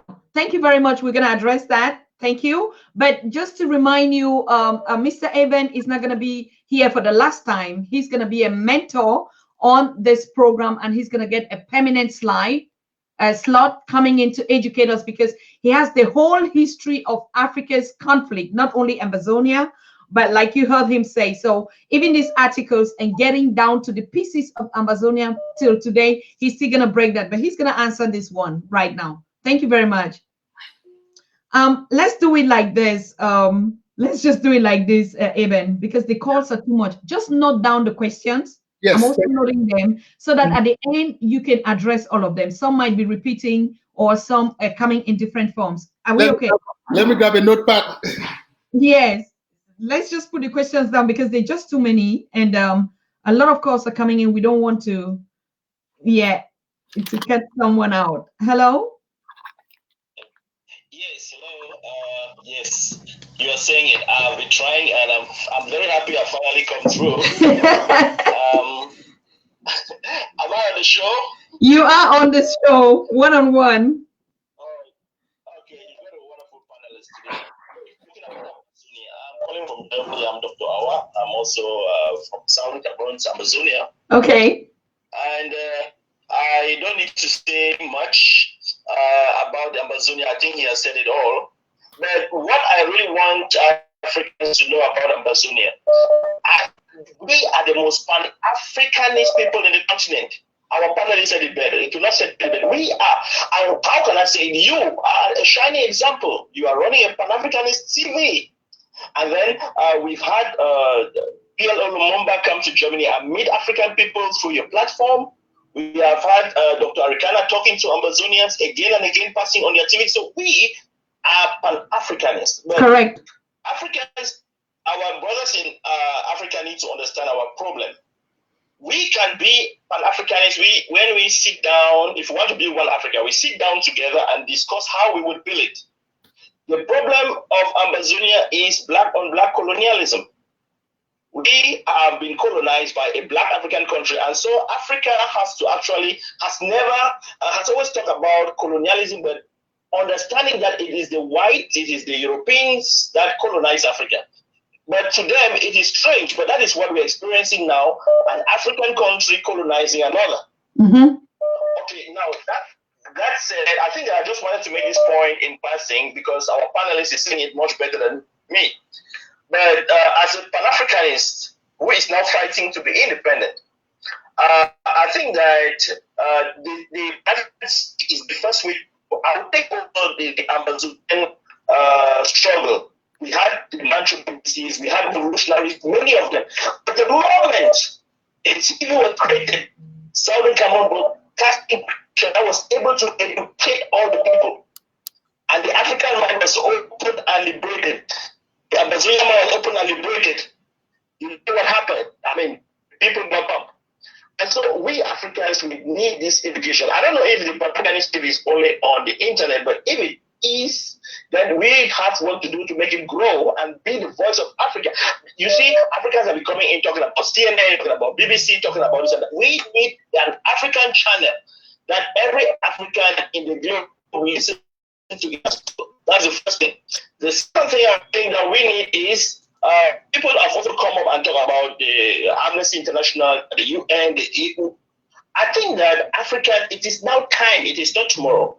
Africans should have their own African institutions built from the grassroots, as our panelist is saying. Therefore, we don't need to wait for some messiah to come. We have Dr. Arikana. She can start building that institution and we follow. You have PLO Lumumba. They can start building that institution and say, now this is the African Union. This is the African family. Whatever they want to call it. It's like we are not inventing something new. The Jews have their own. The Arabs, they have their own. The Arab League. We Africans, we are the only ones who don't have an African institution that sets, that brings our intellectuals together. They set an agenda for religion, for politics, for defense, for economics, and everything that Africa needs. So I think that it should be the cornerstone. African institutions. How do we build it? We have to go from there. Thank you very, very much. Thank you to Dr. He has noted it because we want to take all the calls and we'll be answering. But one thing I just wanted to tell you is that everything you're addressing is going on the ground. And you would get all that. Stay connected. Like you said, you just joining the show today. You're saying that we have the best panelists. All our panelists have been okay. We're Ambazonians, we're Southern Cameroonians. Let us also listen to the stories of other countries. There's just a lot going on the continent. And when we open up to others, others open up double to us. It is clean and clear that we need the panel. It is clean and clear that we are diverse. And it is clean and clear that even you, I will be getting you on this channel to educate us, because I know you and I know a lot that you know that Africans need to learn. So we thank you. It is time for us to come together. And we are saying it, and we can't say it enough. The Pan-African Daily TV can just be running whatever. If there's a better channel which unite us, we are fine to go. We're good to go. But right now, hey, we need to stand up. We need to work together, whether we like it or not. As a matter of fact, we don't even have a choice. So he's going to come back to your question, brother. Thank you so much for your contribution, Dr. Awa. I appreciate you too. Yes, thank you. Yeah. All right. I hope you noted. I noted the UN resolution, and I noted his own too. And then we're going to take this other one. Hello? Hello? Yes. Hold on, Papa Kofi. Our brother from the United Emirates, please, I would pick your call. I know you didn't finish what you wanted to say. Just be patient. I will pick your call, okay? Just for your information. Papa Kofi? Yes, sir. Yeah. Good evening, sir. Nice show for today. I want to just make a little bit contribution for what my brother spoken about. Go ahead. And my contribution is, how can we transmit this message which he spoke about to the youth in Africa, in our villages, in our compound? Because most of the time we speak foreign languages, and we don't want to, speak our own language. And we talk about a mindset. So, and most of the time we talk about, we have to follow our roots, ancestors' roots. So, most of the time I ask myself that our ancestors, which language they speak? Are them to speak French, Portuguese, Spanish, and English, all of those things? No, I think that is not like this way. Correct. So we to transmit all this message to our the youth. This what is the generation coming. Which value we give for our own things which we have? First of all, our language. But for we to speak this section to the youth, we must speak it in our language so that the youth, they will understand deeply. Know that which steps they must follow. But if you go to speak to them in French or in English or whatever it is, they will still consider that the Europeans are the best. So they're supposed to go to Europe as we come here. I think so. Okay. So this is my contribution. I sent a question if we can debate about it. All right. Yes, I have noted. How can we transmit these messages to the local communities in our local languages? I've noted the question. Thank you very much. Okay. Okay. Hello? Hello? He's trying to connect. Hello? Hello? Yes? Is this the Pan-African Daily TV? Yes, sir. It is. Yes, my name is Eric Simba Mutale, and I'm calling from Tanzania. I just wanted to say thank you very much for everything that you're doing, the panelists and everyone on the show. And what I want to say is that this is a great job. It's a noble job, and this is our time. This is our time. I don't have a specific thing to say tonight. I was just listening, and somehow I got lost. I lost the connection, and so I pick up the number and decide to call. So big up my sister, big up my brothers, every one of you. We are going to do our thing, and that we have to do it now. Thank you so very, very much. Thank you so much, brother from Tanzania. And we are very proud of your leadership. We're proud of His Excellency Pombe Magufuli. And that's a true spirit of Pan-Africanism. You know, he's one of those presidents that has never traveled out of Tanzania for whatever purpose. He's been more focused on his internal policies. And we even see him rejecting, you know, the third term to be in governance, you know, despite his parliament, you know, urging him to complete his term. That is a good example. And so we take your words for it. Thank you so very much, and our regards to our brothers and sisters in Tanzania. Thank you so very much, and I will keep calling from time to time on a daily basis. I was lucky back in 1994 to be on the 7th Pan-African Congress that was conducted in Kampala, Uganda. Okay. And I was actually lucky to deliver a speech myself on behalf of the youth of East Africa. So, and I have been following up these Africa things, and you know, every day crying for my continent, for my motherland. Every day I see people going down and going down every other day. So this is deep in my blood, and you have a brother here, and there are plenty of them all over the country. So I will be glad to get some time some other day so that I can be part of the discussions that you have been hosting in your programs. I've been listening to Professor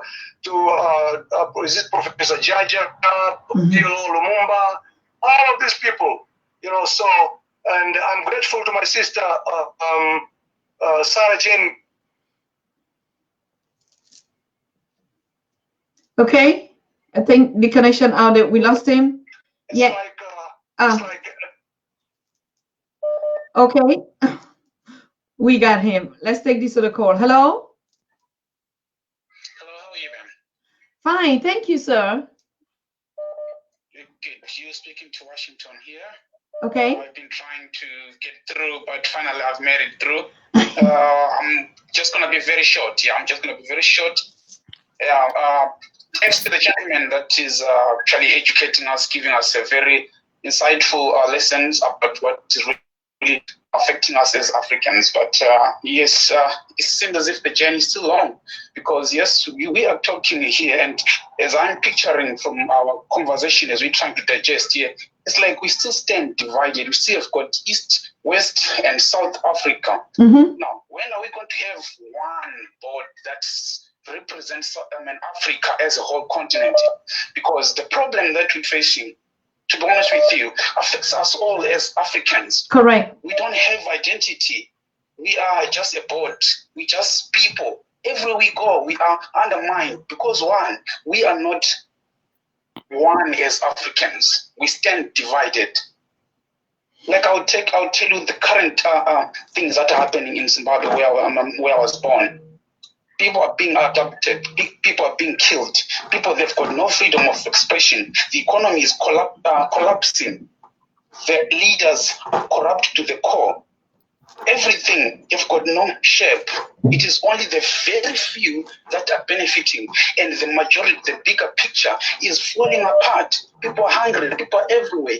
Zimbabwe produces a lot of doctors, nurses, you can name it. But where are they? They're scattered all over the world.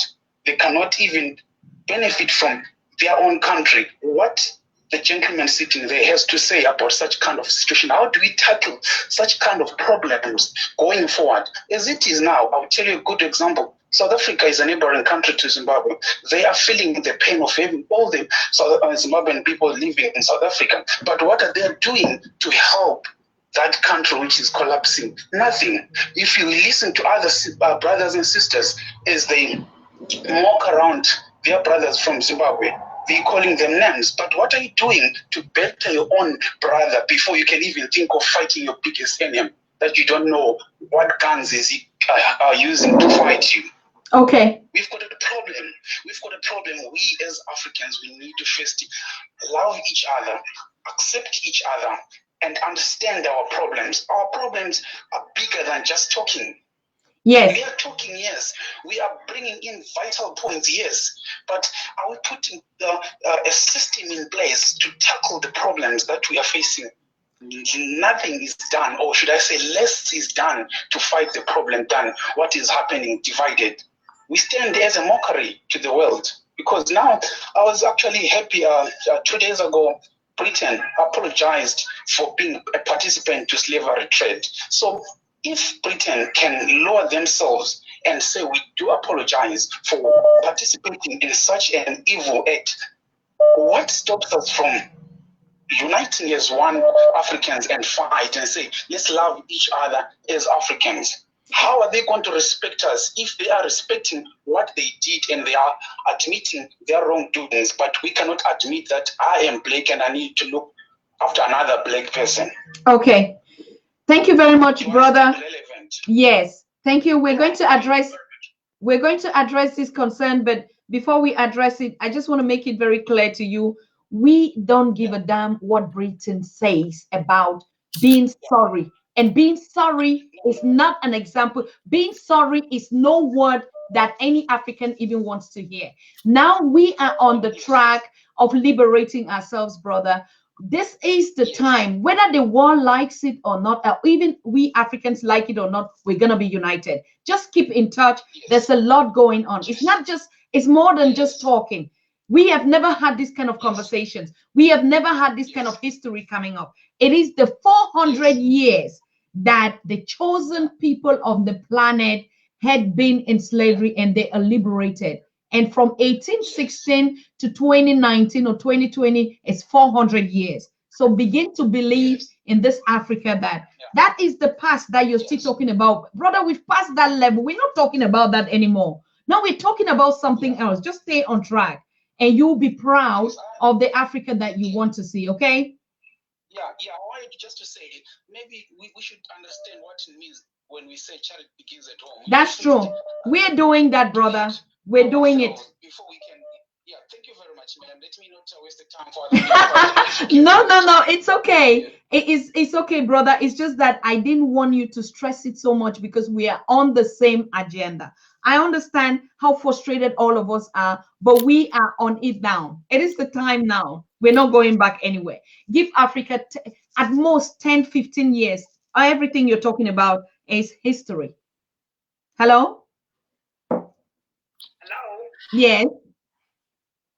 Can you hear me? Yes, we can hear you.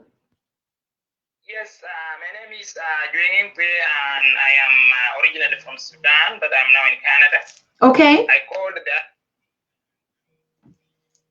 Oh my goodness. Because maybe many people will not even realize how the social media can change, the whole continent.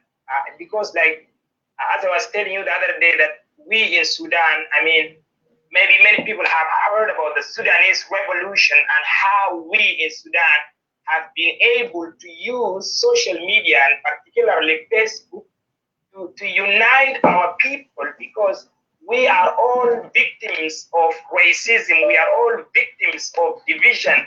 Victims of tribalism. The colonizers, when they came to Africa and to Sudan and to many African countries, what they used, they used the policy of divide and conquer. And I can tell you in Sudan, we are over 115 ethnicities. And each of these ethnicities used to think that they are better. And after after the Europeans after the Sudan took its independence in 1956, the agents of the colonizers came and have been ruling Sudan for over 63 years. But when, during this time, they were dividing the people, sometimes based on ethnicity, sometimes based on skin color, sometimes based on religion. But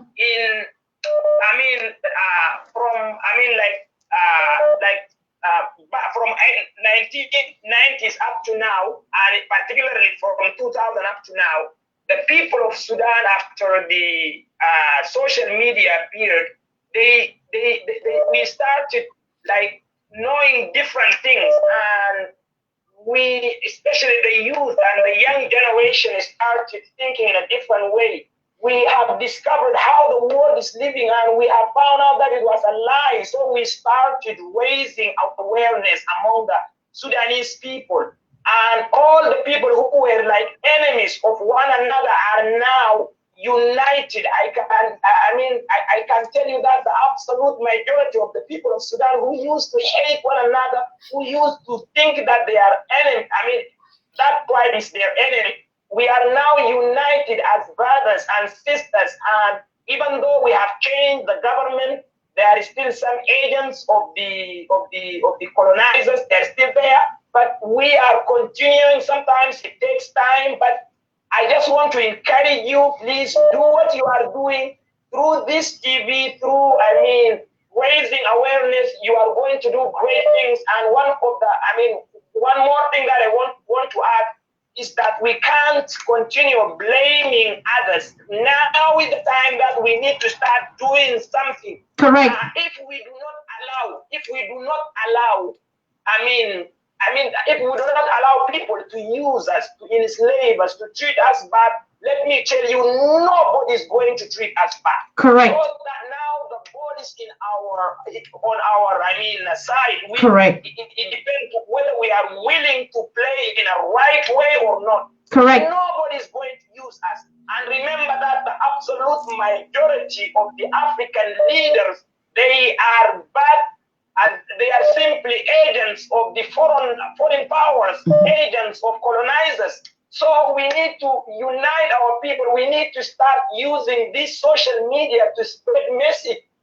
Right now, as I'm here, I always go live stream and I speak to thousands of people, and we are from different countries. We come together and we really hope to see all Africa, do revolution like the Sudanese revolution. Thank you so much for having me. Thank you so much, brother. That is so encouraging. That's the spirit that we're building on the Pan-African Daily TV, to say, yes, we have the challenges, but we are above these challenges. We're moving forward. We don't have time for looking back, but sometimes it is also nice to look at where we're coming from, to be able to know where we're going to. So thank you so much for that encouragement. Of course, you are going to be my guest. I already promised you, and I'm going to take like a very prominent journalist that you are. You've been writing, you want to give Africans the strategy, how we can unite, just like from the example of South Sudan, of Sudan, loving ourselves again. And as African people is something we need to learn. We need to learn it again. So thank you so very much. I'll get in touch with you and we'll carry on that conversation. Thank you so very much. Hello? Yes.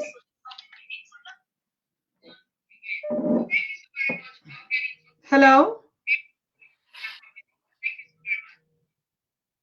Hello? Yeah, can you hear me? Yes, I can hear you, but if you turn off the other volume of what you're listening to, the Pan-African Daily, then it's going to be okay. Turn off the other volume, sir. Hello?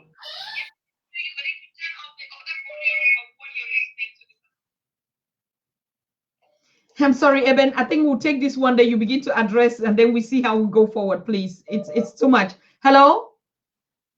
Hello? Yes. Hi, I'm calling from Sierra Leone. From Sierra Leone. You're welcome.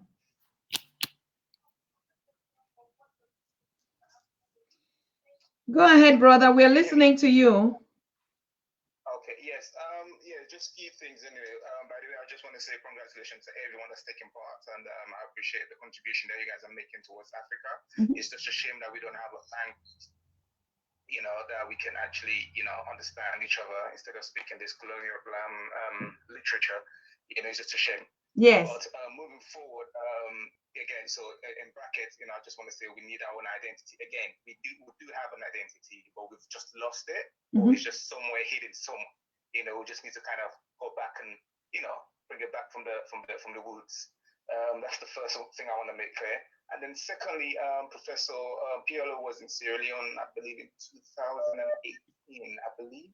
And with no disrespect, he was there on a mediocre kind of invitation, and I mean it in the most respectful way, And the reason why I say that, I would like him to find ways again after COVID-19, maybe 2022, to find ways again to come back to Sierra Leone on a different visit. Okay. And without all the so-called media, from the, authorities, basically, because I just think it was a mediocre kind of visit, even though he did what he has to do. I understand that and I respect that, but I think it was more for mediocre, because wherever he spoke about the last time, nothing has changed. It's been 2 years now. And then the third thing that I want to mention is that someone said the British apologize, and it's not about apologizing. You understand? It's not about apologizing. You understand? Because what happened in the past happened in the past. We're trying to move forward, so it's not about I'm sorry, but what we did. Oh yes. Blah blah blah blah.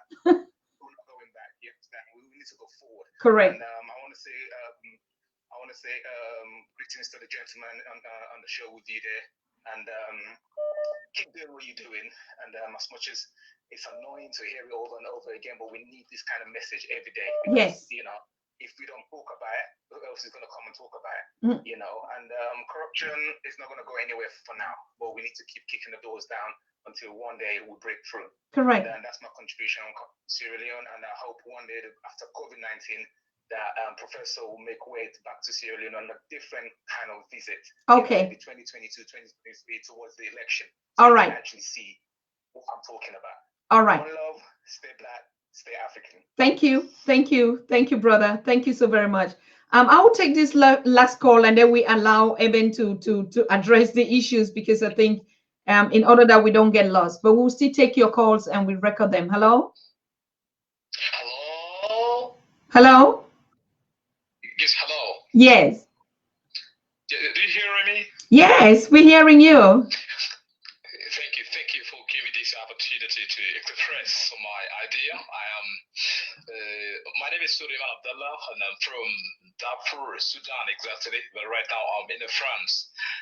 And I do encourage you both what you're doing, because the Pan-Africa is one of the way that let us to be reunited. And this is one of the way. First of all, we are in a critical position as we, the Sudanese people, so as you understand, boss. We have the problems between the identity of the country, because sin is independent, and you understand what has happened. And the majority of the people in Sudan, they are 95% are Africans, and we have different ethnic groups, and we speak different languages. But according to politicians, that which is before the colonization has left the African.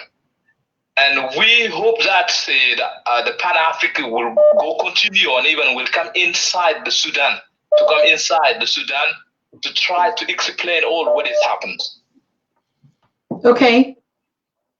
So what are you doing? It is very good, and even we need the African people to concentrate how we will try to focus on this continent. Correct. Because this is a very good continent, but according to the different continent that they're seeing as we are the third world, this is wrong. Mm-hmm. This is the wrong way. But it is need as we, the African people, to unite ourselves, to give advice to each other and respect. And even we need to have one language in Africa. It's not Arabic, it's not English, it's not French. Because we are African, we have the million of language. The African people have to unite to use one language. Okay. That's what let us to go forward. How we will still continue to speak the English, French, speak Arabic, the official language. This is the kind of, it is, I don't know where we are. There's a lot of language, whether in Nigeria, in Ghana, in Sudan, whether in Uganda, Ethiopia.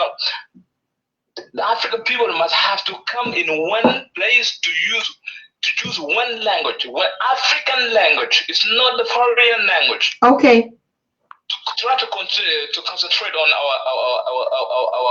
our continent, yes, to develop, and even to have a different culture, different all what we say, economic, the politician of African, in order to control our continent, to have one passport to dealing. Because in Europe here, there's more than 25 countries, they go in a different country without asking where are you from. They used to change their ID and everything. For example, if you're from Sudan, it is difficult to go to Chad. If it's the border, it's difficult to go to Uganda. It's difficult to go to in what kind of this issue? Okay. What kind of? You All have right. to have one passport to have deal with this. And I don't want to prolong my speech because there's a lot of people, and I want to give chance to other people. And thank you. Thank you so very much, brother. Okay, last time, last call. Hello, brother. Hello. Hello, good evening. Good evening. I know we lost you. Just go straight to your question, please, because this is the last call we're taking. Oh, thank you. I want Mr. Eben to talk on this crisis rocking AFDB, African Development Bank. He should talk on what? On the African Development Bank. Okay. Yeah, the crisis rocking. All right, the crisis. Okay. This is one of the interference we have with West. All right. Please let us talk about it. Okay. Thank you. Good. All right. Over to you, Eben. I mean, you have a lot on your plate, and yeah. First, I really want to thank your audience for the opportunity to share my thinking about these things. And again, my thinking, I am also learning in this process. And it is in circumstances like this that I got to hear some of this stuff and had the opportunity to have some of this conversation. So I'm very grateful that people had taken their time. They surely could have been doing 10 different things on Saturday, but they take their time here to listen to me. So I thank you for offering me this opportunity. Now, concerning, you have the numbers there. I don't know, were there 10 questions? Yes. Okay, so I think the first one was about Resolution 1608. Mm-hmm. So Resolution 1608 was the resolution taken at the 15th session of the United Nations General Assembly. And essentially, the part of it that had to deal with Ambaonia, what we call Ambaonia, which I prefer to call Ambaonia, kind of tried to spell out to move us from, because Ambaonia was quote unquote a UN trust territory, and the trust territory agreements that were made at the time, the legal basis for their existence, were that the trust territory was supposed to be concluded with independence or self-government. And so Resolution 1608 was a combination, that was the conclusion of that process. So, but I do not want to be caught up in the legalese and the sorry, my family is here and everybody is like checking through the windows, like, why is the office closed? So I don't want to. Don't worry. When you answer the questions, we'll just end the show. I understand we're even above time. Yeah. It's okay. I'm happy to be here. Really, sincerely. Okay. So the first one. So there are two things I want people to think about Resolution 1608. The first thing I want people to think about it is that in the world me and you live in, people quickly jump to legalese to justify or undermine fundamental human rights issues, right? Like I kind of painted a broad-based pictures. The fundamental question was, if the existence of current states as they are, right? If they are based on historical accident, not on ethnicity or whatever, then the question is, does that historical accident apply to people from Ambaonia? If it does, then what could be the argument that we don't have a right to have something that is based on the same historical accident that others have? So 1608 was a resolution taken at the 15th session of the UN General Assembly after it was created in 1948, and it kind of spelled out what was going to happen to Ambaonia in particular in terms of the details of a cumulation of a lot of agreements. But there's one fundamental piece that I want us to, I think, so what I want us to do is to kind of reflect back, since your show is about what are we going to do now, I want us to reflect back on how did we get here so that it can help us use Resolution 1608 like other people use resolutions before that to drive us forward, as opposed to we just refer in history. It's good, history is important. It helps us get perspective and understanding, but the ultimate goal is to advance our humanity, the African humanity, right, and that of the people whom, for some reason, the resolution was not respected, and now their rights are being put upon. You have to understand when the First World War broke out, it was clearly about resources, about colonial resources, about Africa. But when the arguments came for why do you fight, you need to convince your own people why you're fighting. And so the moral arguments started getting on the table, and eventually the narrative changed from, oh, we are fighting on who has a right to get what colony, to, oh, we're fighting about the rights of the humans against the bad Germans who are not respecting these rights. And then the Second World War came around, and the argument was, we're fighting against fascism, which says people are superior and everybody else is bad. I want you to understand something. When, for the first time, Kwame Nkrumah, after Ghana had got its independence and was one of these first countries in the UN, demanded that they should include colonialism, because if you look at the UN Universal Declaration of the UN, clearly you could deduct from it that colonialism was a crime against humanity. When people asked that they should specifically say that colonialism was a crime against humanity, a lot of people opposed it. The United States opposed it, the French opposed it, the British opposed it. What's my point? My point is we should focus on our humanity, and all the legalists, when they want to play the game, we can play it, but we should always have our humanity in the back of our mind. correct. They opposed it. The British opposed it. In fact, how you call him? Churchill told the president of the United States when they met in Canada that as we're planning for the post-war world, that we should agree that every oppressed people have a right to be independent. That would justify giving back independence to all the territories in Europe that Germany had taken over, in Eastern Europe in particular, Hungary and all of that. But Churchill said, let's exclude the people of Africa. Right? And then the American president said, but I cannot make that argument to my people. We already have our own race problem here. If I try to make that kind of argument, it's just going to mess me up politically. And then Churchill is famously remembered for saying, oh, you know that if we include the black people in this question of autonomy and right to independence, which was already in the document he had agreed with, that's going to destroy the British Empire. What am I trying to say? We should always take this as tools to fight, but we should not allow them paralyze us in our position. It's the same thing, and so Resolution 1608 is just part of that package that, was supposed to justifiably unpack us from trust territory into an independent territory. That's how this was supposed to be concluded.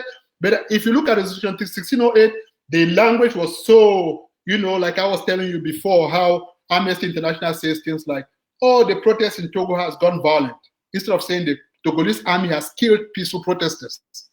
Or Amnesty and Human Rights Watch say, oh, the problem in Ambaonia is there's violence on both sides. Because they know that if they say the government has burned 400 villages, the government has killed thousands of people, and unfortunately some people have killed some soldiers, that people will be like, wait, why would the government be doing that? Right? So all of this is very, very political. We should not let it lock us down. History is supposed to justify our fight. And so if we look at recent history, right, you're going to look, there are two things that have happened in the history of the UN. The right to self-determination and the right to territorial integrity. Those are two political positions. And they only shift not based on how right you make the argument, they shift on how much political force you mobilize, right? So for the whole time that the ANC was existing, everybody at the UN argued that the right to self-determination, the right to territorial integrity was more important than the independence of Namibia. That's why Namibia and Zimbabwe, their independence came later to the 80s, right? But when the political mobilization of people across the globe became politically toxic for a British or an American politician to stand up there and defend the occupation of Namibia or Zimbabwe, then suddenly everybody was like, oh, come on, the right to self-determination, how dare you? These games are being played every day. We cannot allow people to play these games with us. It's the same thing with the question of language. I would like to talk to you in Bayan or some other African language, but you have to learn the tools of your enemy to be able to use them in your fight about your humanity. That's why I have not given up French. I get invited in Le Grand Débat on Africa #1. I talk there in French. I go to meeting, I address French audiences in French.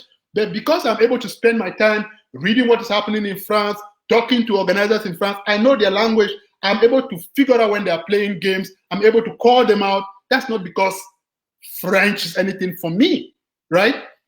So, the funny thing is that, you know, the whole we need to advance as a people. We have a multi-sophisticated culture in Africa. I mean, come on, you know, there's a lot to talk about Pan-Africanism. I mean, that will not stop here in terms of the cultural roots of the human experience, how grounded it is in our African experience as a species. There's no person under the sun that does not originate from Africa. Correct.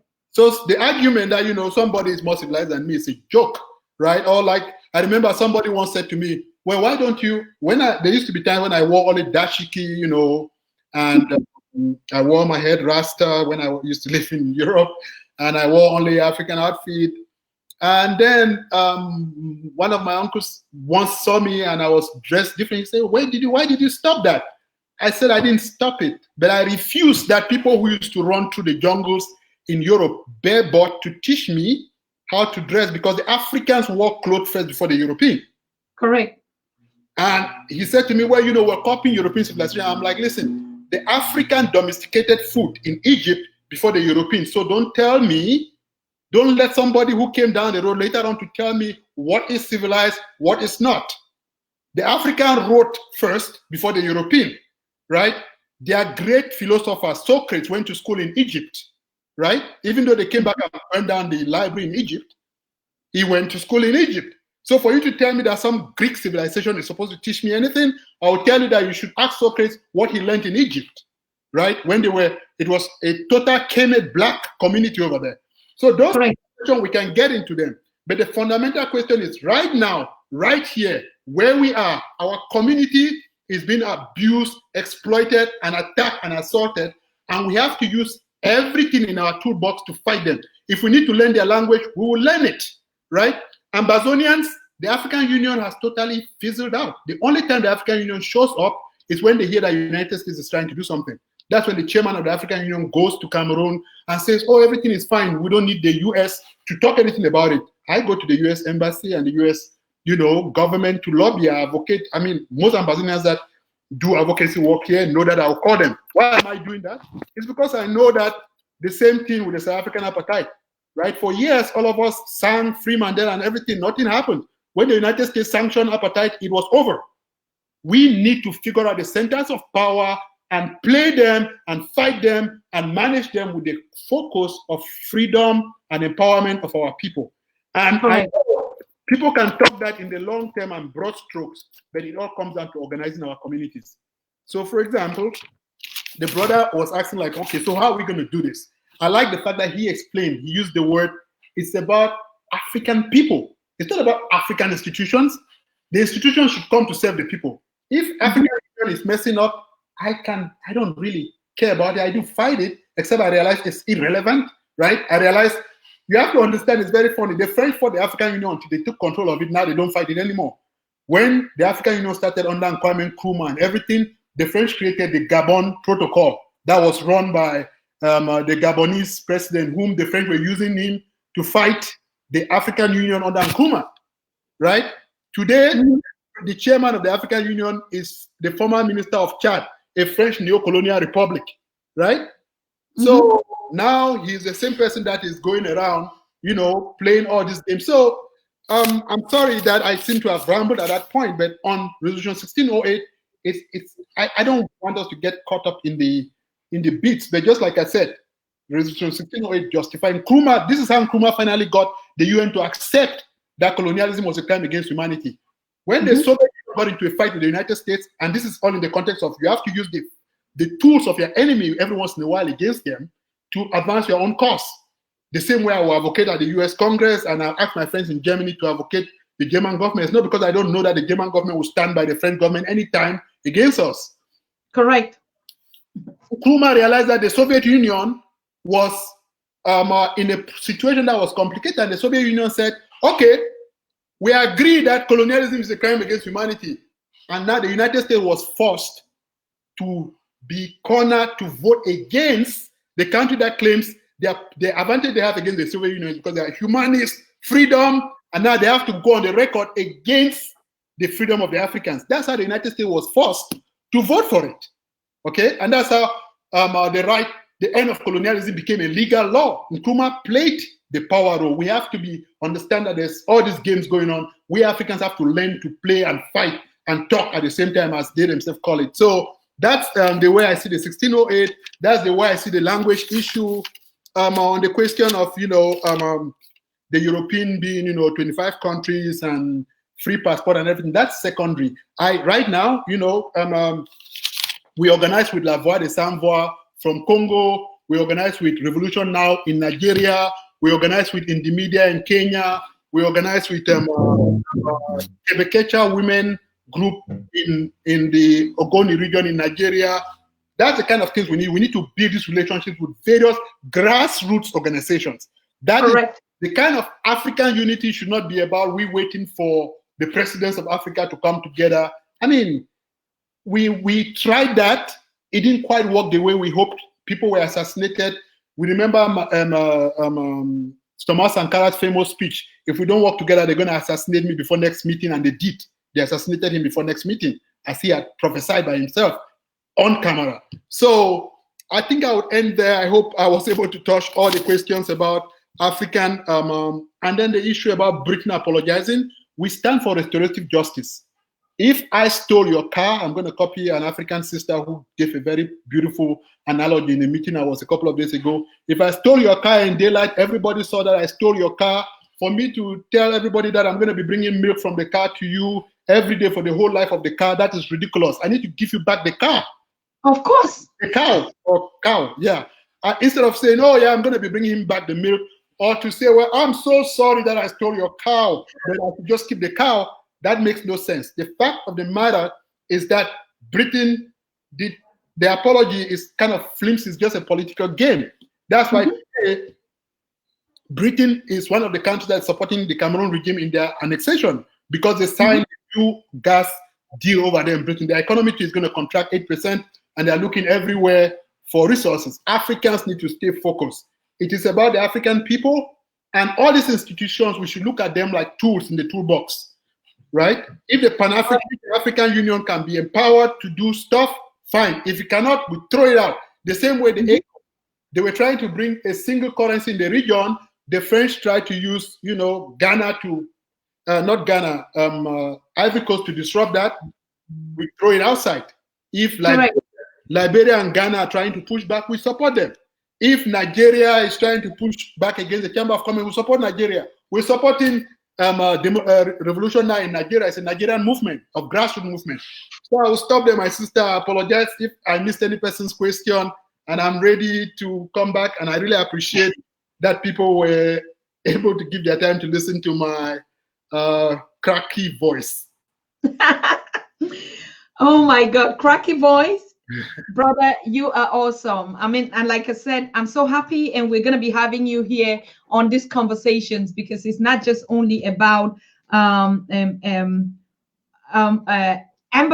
focus, of course, sure, but Pan-African focus. Pan-African focus means Africans are beginning to realize they cannot solve their individual country's problem by themselves. We need to dislocate the systems that are operating. We need to work and connect, like Brother Eben is saying, with all the grassroots movements and form a one united force. And that's the United Africa that we're talking about. That's the one Africa that we're talking about. And until we eradicate all this cancer that is eating us on the continent, we cannot breathe. We can't breathe. And now we've been seeing that. We've been seeing that the whole world, particularly this big enemy, has put his knee on our neck, and African can't breathe. Now, how do we do it? We've been saying it on the Pan-African Daily TV. We're not going to preach those sermons and say, take off your knee from our neck. We're going to break that neck. We're going to break that feet. That's what we're saying. That's what the brother is saying. It's not enough us to preach this forgiveness and whatever. We've been doing it for years. What has Africa ever done to the world? Even as we're talking, how come this is the only continent that the whole world is always involved in one way or the other? Come on, give me a break. People, we need to wake up. Africa is the only country. Do you want to tell me that this America and this France and all this, they just march into Russia and talk shit? Putin is gonna kick them out. We know it. Do you want to tell me that they just parade into other countries and just dictate to them and even make laws and put who is going to govern them? Young people, whether we like it or not, that time for saying, oh, our leaders will do this, oh, they're the ones blocking it, is over. It is over. We need to build this Africa. And you know what? Just like Eben was saying, it's unfortunate we don't even have a choice anymore. It is unfortunate we're not even going to say, oh, please, let us come together. That time is over.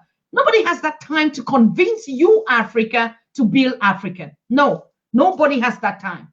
Nobody's going to be running around you and say, oh, you need to engage to build your own continent. Oh, you need to support the diaspora. You need to contribute. I said it here. If you are not engaged as an African to bring solutions to your people, you are in no name. Nobody is going to recognize you. You are non-existent on that continent. This is how we are going to do it. Because we know that Africans are in different shapes. There are Africans that are just black, but their mentality is not African.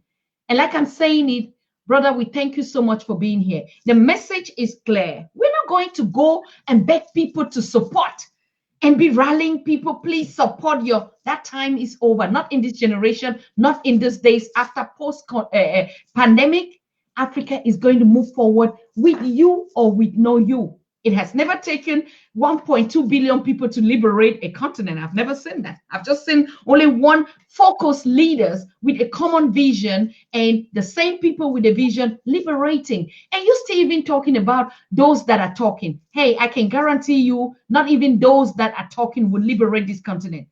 Right. You know what? Africans will just come out from nowhere. Did you know Eben? Did you ever know them? There are a lot of these jungle liberators all over Africa. Now, the Pan-African Daily TV, we're identifying all of them and bringing them to the platform, and you're going to see the Africa that we want. I want to thank you so much, everyone, for being on this wonderful show. Tune in tomorrow. Tomorrow is going to be another exclusive show, and we're starting the new series, The African Church. The African Church. Because the guest speaker that is coming tomorrow has just been asking a lot of questions. 90% of Africans go to church, but they are not productive productive effects or solutions onto why we still remain why we are. So what kind of God are we worshiping? What faith? Religion is one of those topics we need to crack on that continent, whether you like it or not, whether it's comfortable for you or not. People, we're here to create awareness, educate ourselves, mentor to ourselves. The best thing we can do is accept we knew nothing. We want to know something. So thank you so very much for being here, Eben. I mean, I like, because you're already part of the program, and I like that you're always going to be with us here at least twice a month. I mean, we're not asking too much. We know you're a father, you're a busy man, and you're just doing a lot of things, but at least this has been the solutions. This has been what we need to move that agenda forward. And we can, now you already work too much in the background. Now it's just the time to push, to build the task force that we need on the entire continent so as to liberate the Africa that belongs to us. Thank you so very much. Good night to everyone, and we see you tomorrow. God bless you. Eben, thank you. It's been a pleasure. Thank you, and thank you again. Thank you. Yeah.